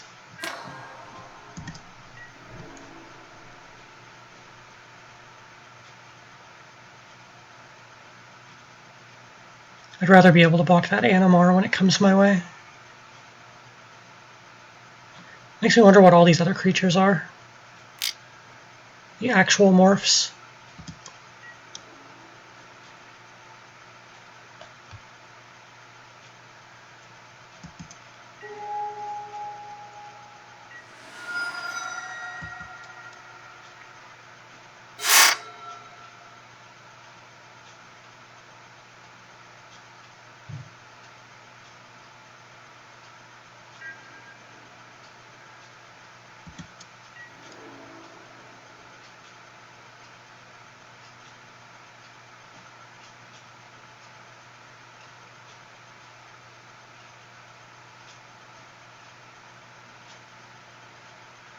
Oh, come on, you can send something my way.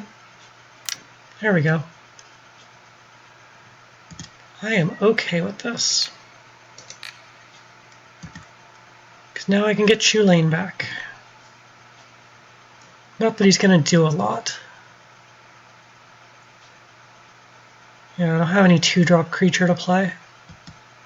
Well, it doesn't matter because I have to pay the commander tax anyway. But at least he's back. I think I need to focus on ramp this turn.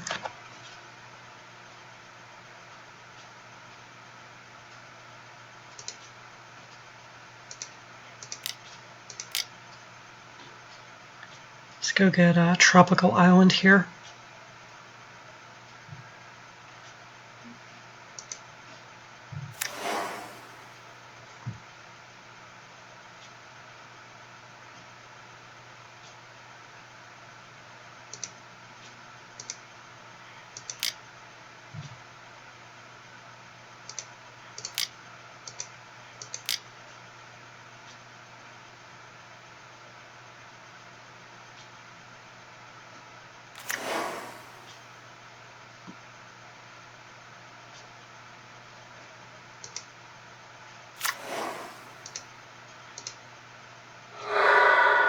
Grab a green mana.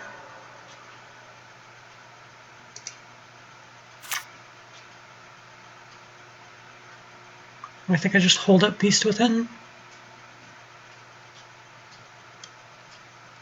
Yeah, that makes the most sense here to me. And if I don't end up using it, I can always float into colorless with Crufix.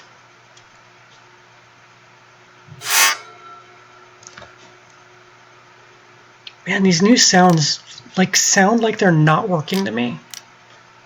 Like it feels like they're truncated. I don't know if that's intentional or not.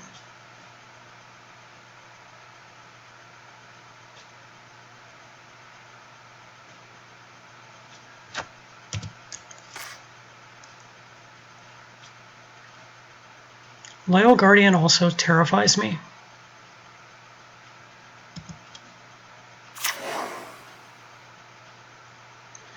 I'm going to let him do his thing this turn because I think it's going to go in a direction other than me.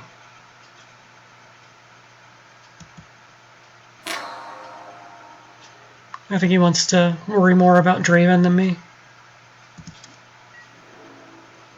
At least I hope. Fingers crossed.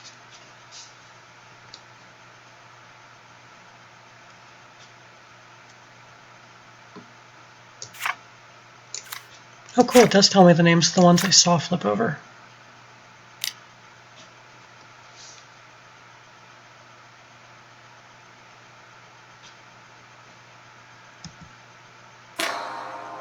God, this thing is so terrifying.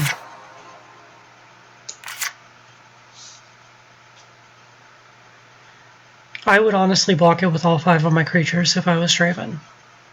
If you don't have removal for it anyway.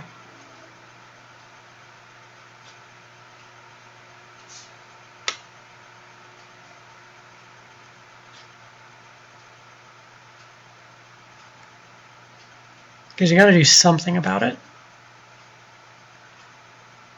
Wow, that's it?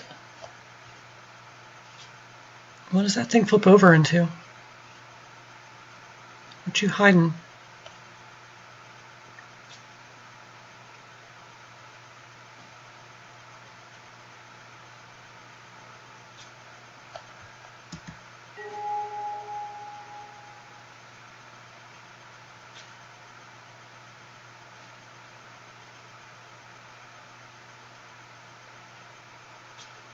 Nope, trample damage.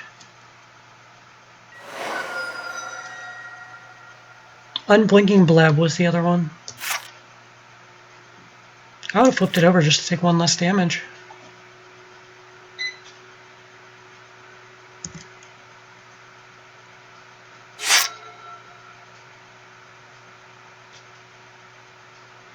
Need to draw into a board wipe soon. There's way too much shit out here.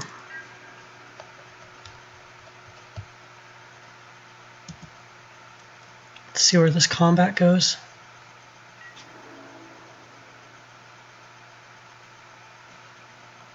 Oh, those are 8/8, so it's definitely coming, surprisingly not coming my way. Unless they just want to flip Animar back.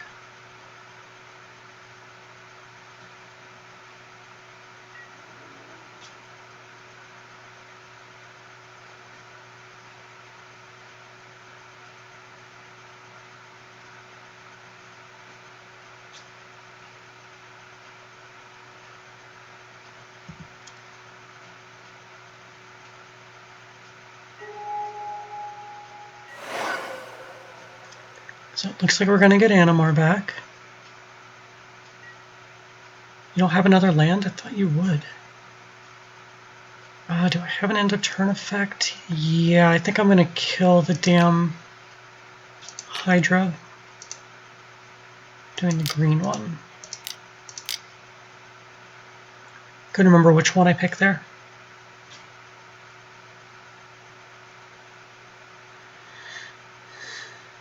Hopefully I draw into a board wipe, but I don't think I will.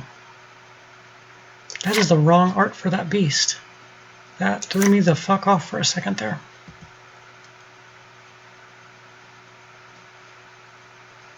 God, I spent all that time talking about how great Force of Vigor is.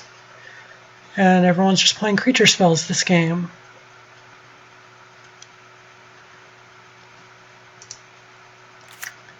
Okay, let's recast Chulane.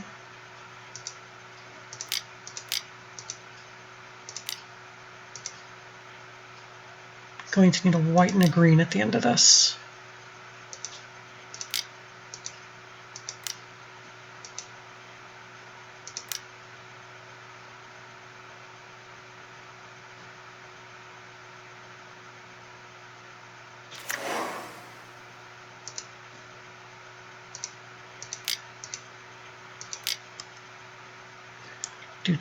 I did a thing.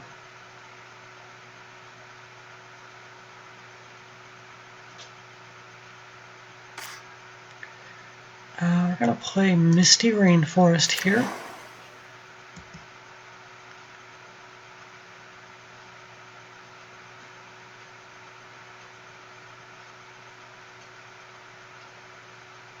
Yay, getting some love for Gaddock Teague there.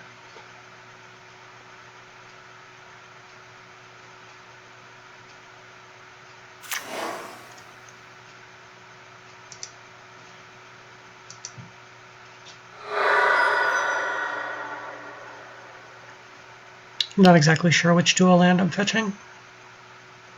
Let's see what my options are. Hallowed Fountain is all that I can choose. And it's going to come in tapped.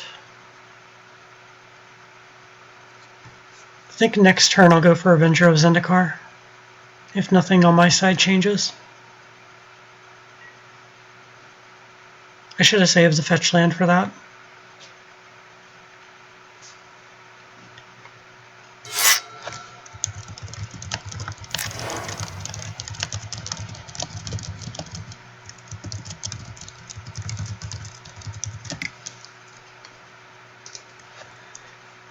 Yeah, Teague may be here, but everyone's just playing creatures. And we have Oko.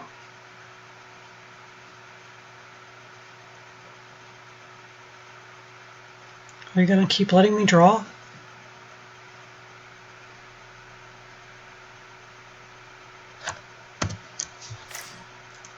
Ooh, Amiria Angel. All the landfall triggers.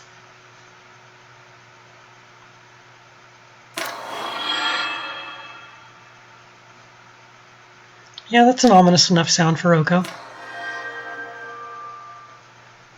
Oh god. Okay. Thalia is an elk.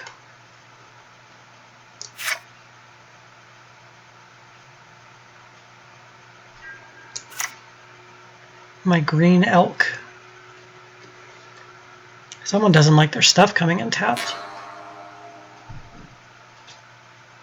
Yeah, that's getting real fucking scary over there.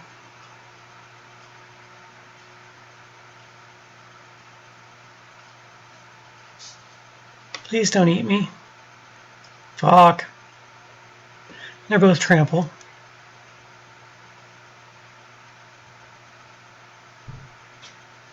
Okay, only one of those at me. And then the commander. I don't mind chump blocking the commander.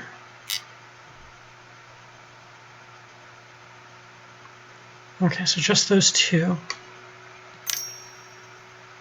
Uh-oh. Okay. You have 3 mana. What will you do with 3 mana? 5 mana.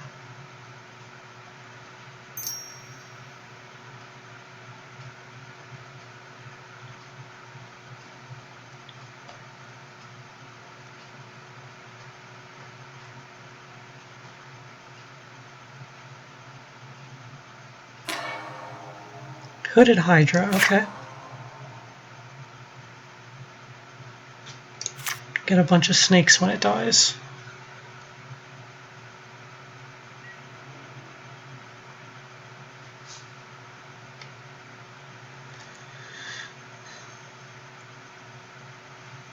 Ooh, so we're taking out the Loyal Guardian. And I am chump blocking with my elk, because Oko. Oko might be getting a very generous gift here in a minute. I think an elephant is going to sit on those abs.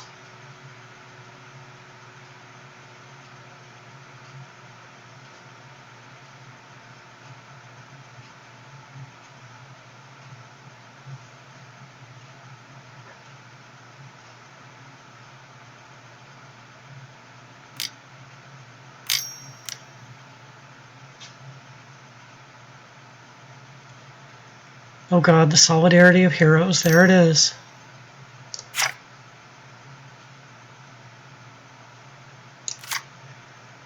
Jesus Christ.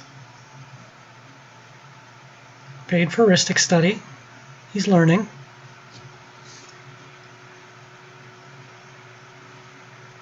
Go figure, a card with Elspeth on it makes this so much more terrifying. I really need to find a board wipe.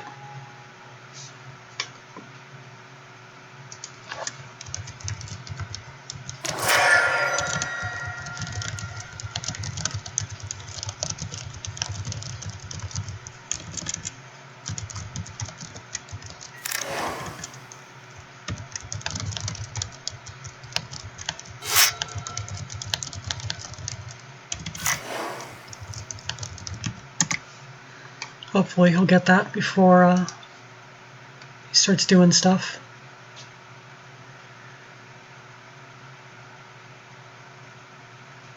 Is that it for you? You've got 10 life left. You don't have to just concede. Like seriously, I've been the 10 life player before, and you just sit in the game and shit changes really fast in Commander games. Play it out. Giving up is lazy.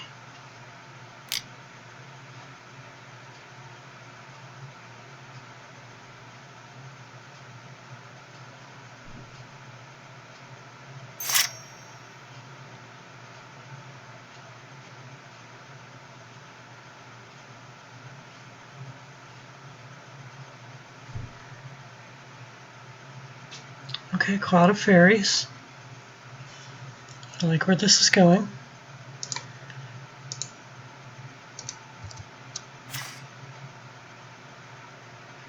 Come on, board wipe.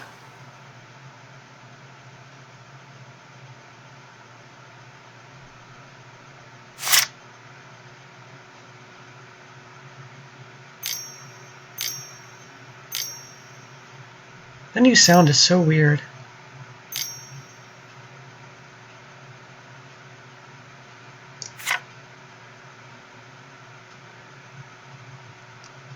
Ooh, that's really good. Why didn't I know that? That's in my paper morph deck.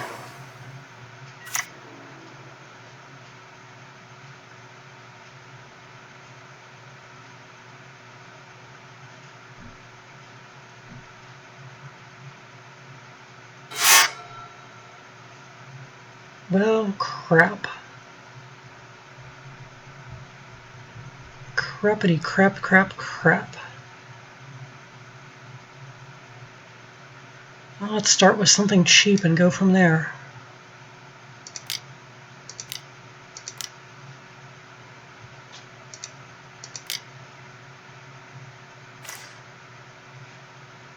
I will play the Hinterland Harbor. Drew a Lotus Cobra.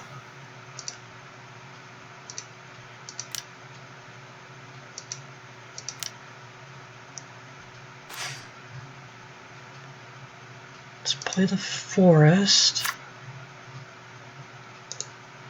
Always yield. Oh, it's a maybe ability, so let's do always yes.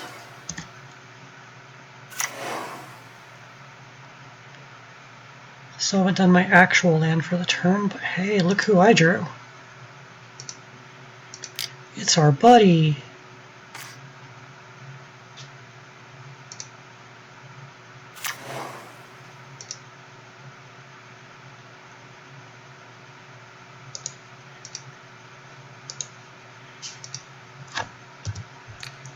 We're going to add a blue.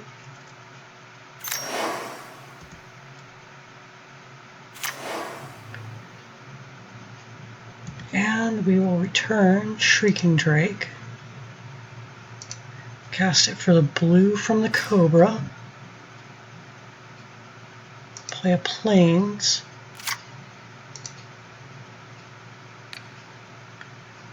Get another blue.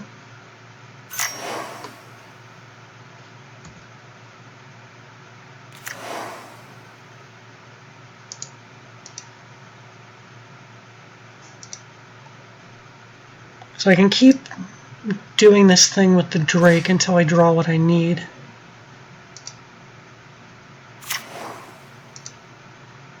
Which is kind of where I'm going here. I'm also getting birds every time I do this.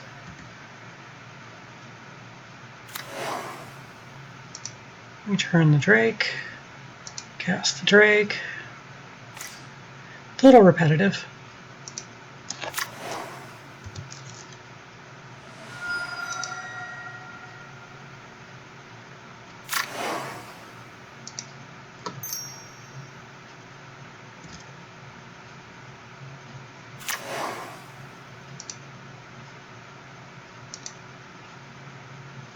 I feel like I'm playing standard with that, bouncing like the cat thing. Well, shit. Still got some other options here.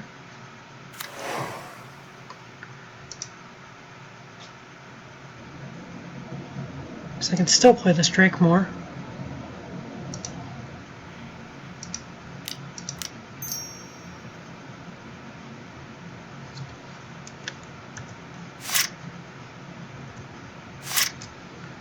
What the hell?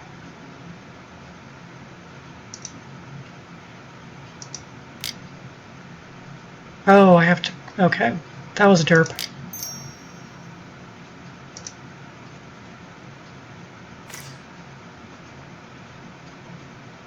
Nope, didn't get a land.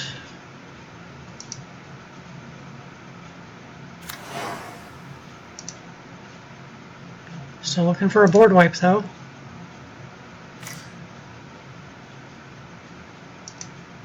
Jeez.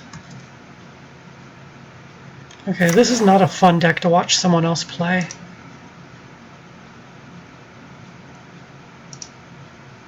Okay, I'm starting to run out of options here. As far as being able to play the board wipe when I get it.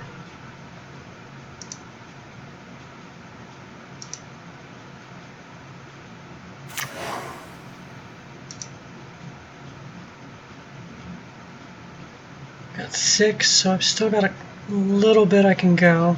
Wait, no I don't. Yeah, I've got a board wipe that costs 5, so this is the last time I can do this.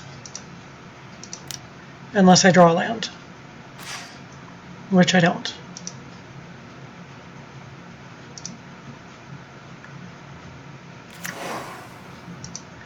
Okay, so no more of that guy.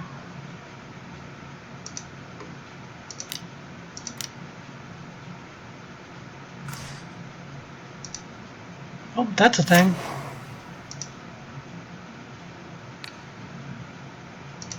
Well, now I can do the Drake again. Man, this commander is nuts. Like, seriously. What did they think was going to happen when they made a commander like this?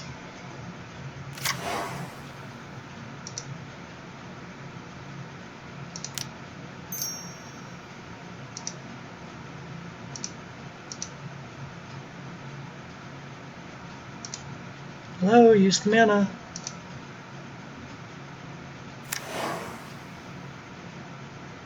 Oh, that cost 1 extra.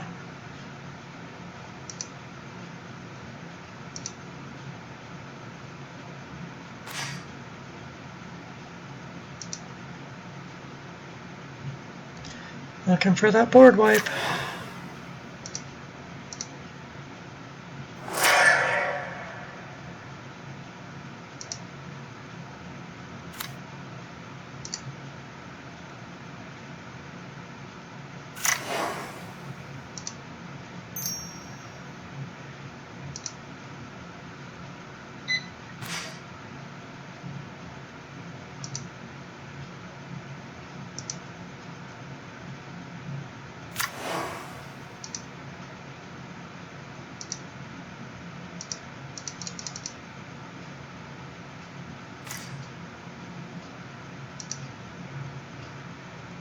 Got 5 mana left. This seems like a good investment.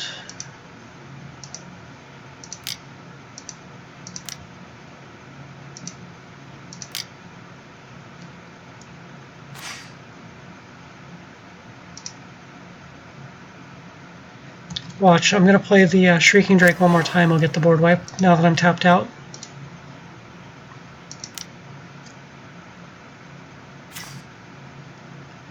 And, okay, it's not the board wipe. I don't feel as bad.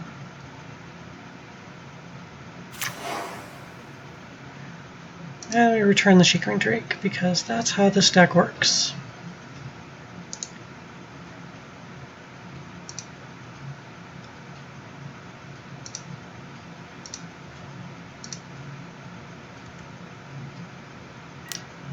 Probably going to regret attacking with my indestructible creature, but whatever.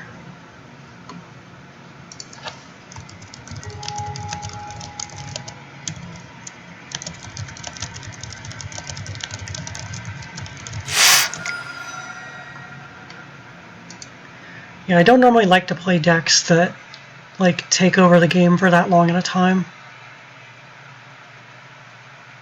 Because then you're just making everyone watch you masturbate. Like, you guys have heard me rant about this before.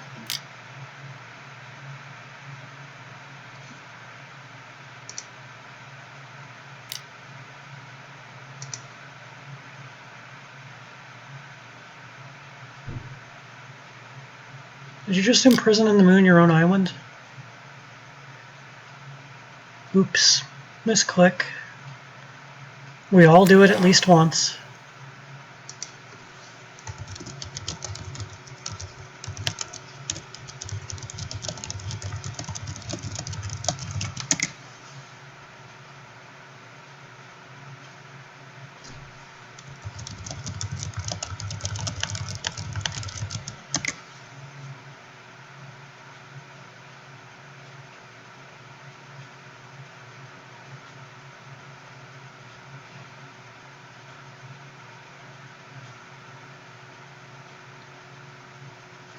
Yep, I've done that exact thing, so I can't ever hold that against someone. Okay, what did Oko just do?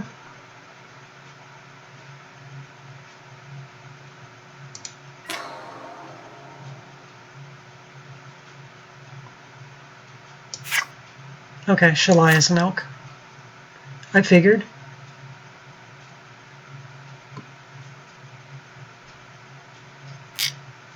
Oh boy.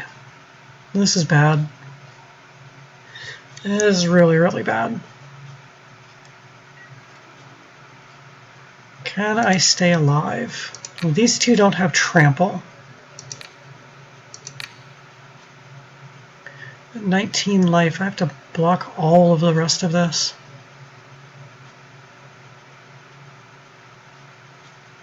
I absorb 11 damage.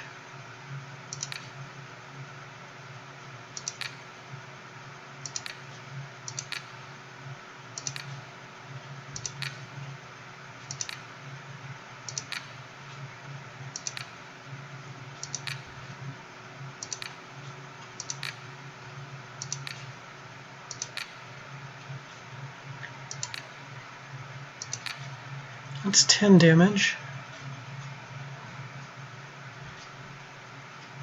So absorbing 10, I take 1, 12, 15. I'm still alive. But then Draven's just going to come in and try to kill me.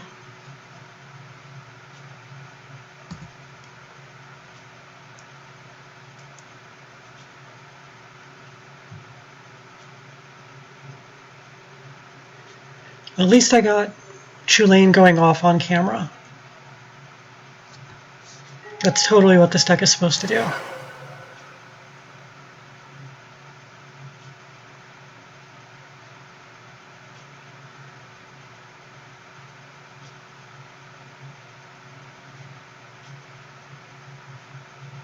I still can't believe I choked on SpaghettiOs on camera like that.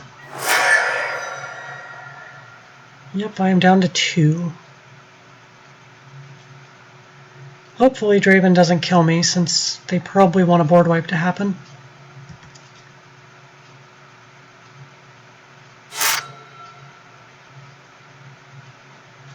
have to imagine we're still on the team up strategy.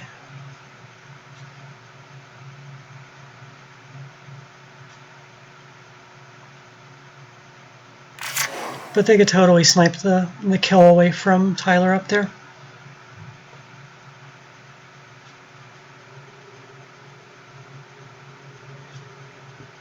Again, with the well, good game then. Like, it's not over till it's over. You can win games at less than 1 life sometimes. Let's see if they try to take me out here.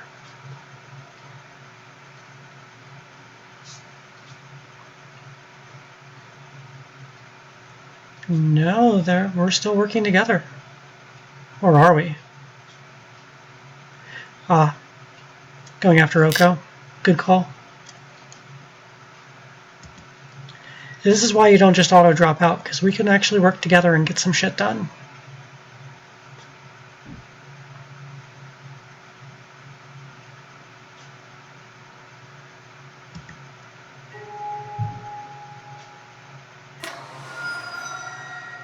It's down to 21.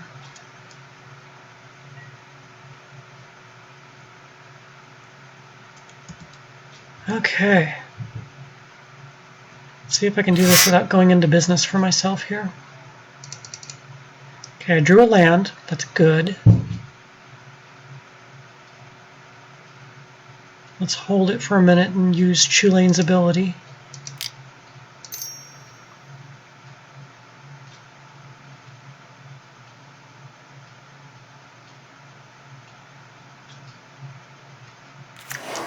You don't have haste, okay.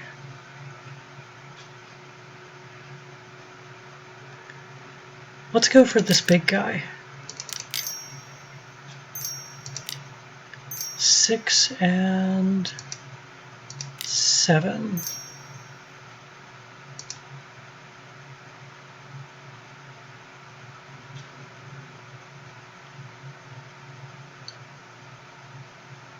I get a couple of landfall triggers out of this.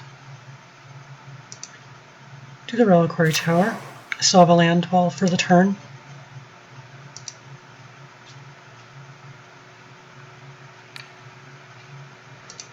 We'll take a blue again.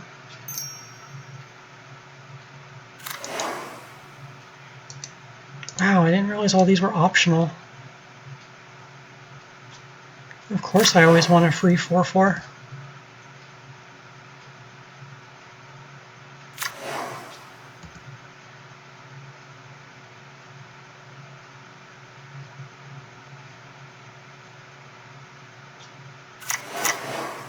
That is a lot of plants.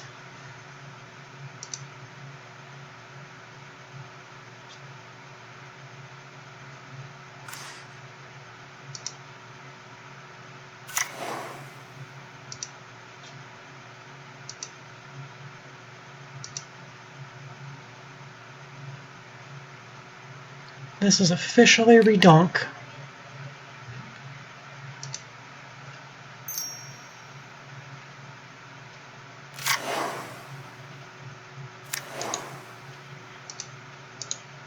And another one that's optional for some reason. I can do +1/+1 counters too.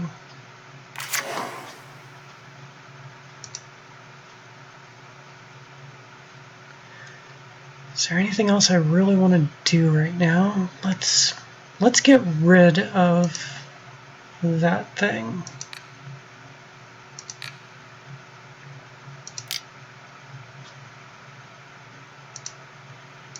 It's hard to know which lands to tap. I'm sure I'm going to tap them improperly a couple of times.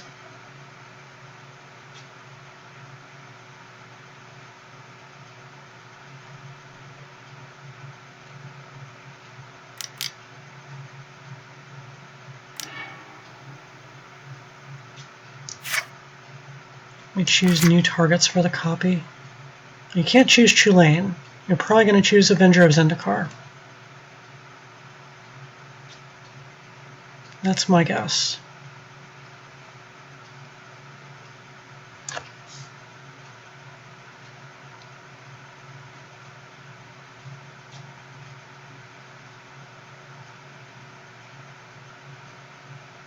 Are you going to stack your abilities there?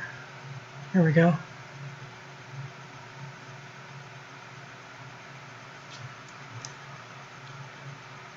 Oh, copy target instant or sorcery. Okay. Well, just to be safe, I'm doing this now, just in case they do choose my Avenger.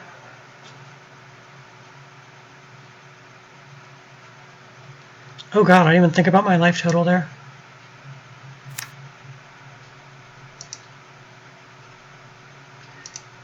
So, I'm at 1.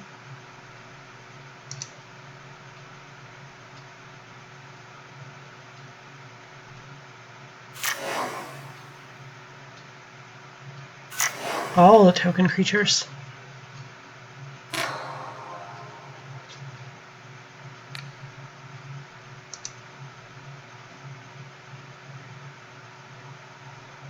Hello? The game's really slowing down because I have a ton of shit in play now. Okay, so they're getting a copy of Chop Down.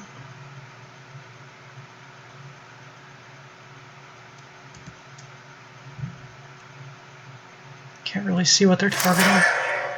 Okay. Well, you can proliferate twice. I think I try to keep that stretched big enough that you guys can see it on screen. But then I end up blocking a good chunk of the battlefield.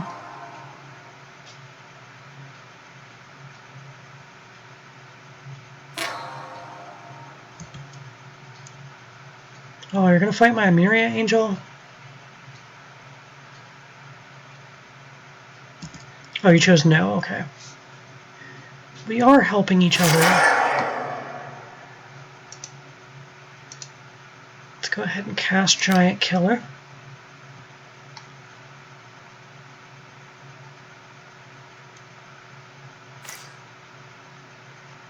I don't have a land to play.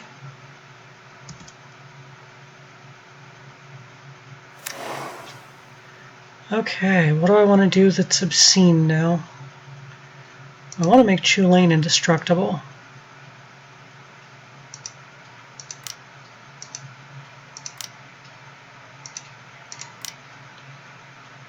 That seems like a fun idea.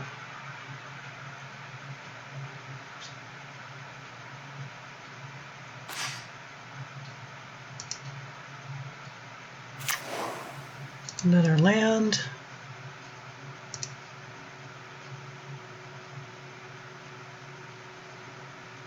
Well then.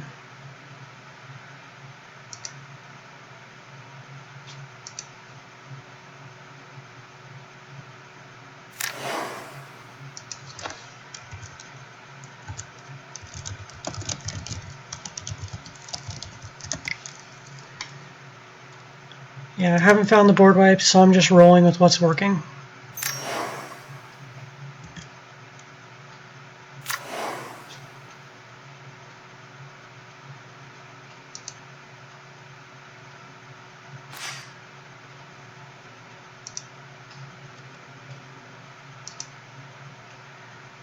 Should have put in a way to give everything haste.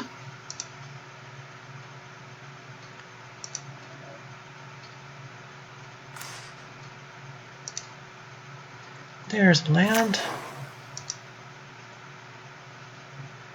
How many land drops can Jade make in one turn? While at 1 fucking life.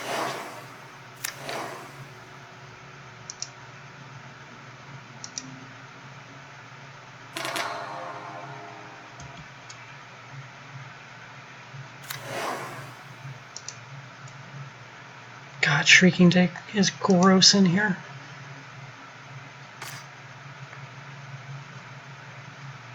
Didn't draw land.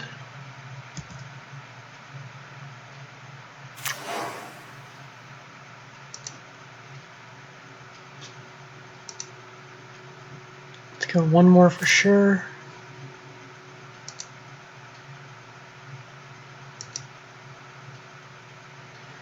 Who's got a creature with 17 power over there?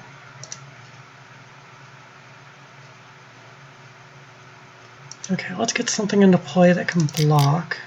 Or counter a spell, I mean. Why did I say block? Yeah, look, a fetch land. With nothing left in my deck to fetch.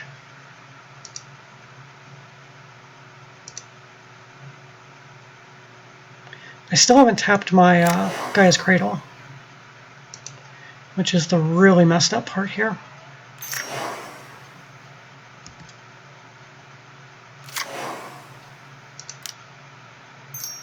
$40 mana, because of course.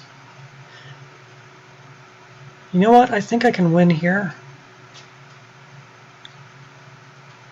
Yeah, I'm going to go for the win.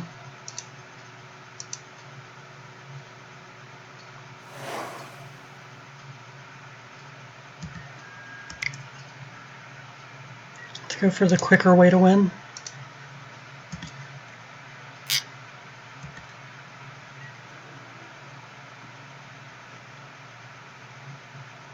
Oh, that mana rolled over to colorless.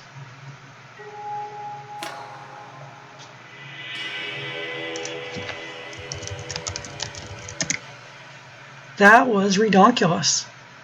Winning with the infect damage too.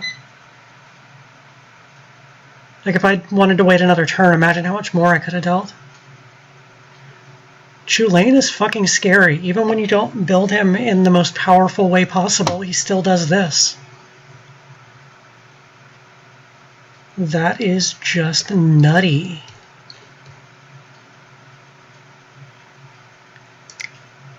Well, I hope you guys liked Chulane here. I know that was a really lengthy video with him. But I'll have the deck list posted before this goes up on YouTube. If you do want to build it. And yeah, we'll take it from there. So until next time, like, share, comment, subscribe, all the good stuff, and be nice to spiders, because I'm watching you.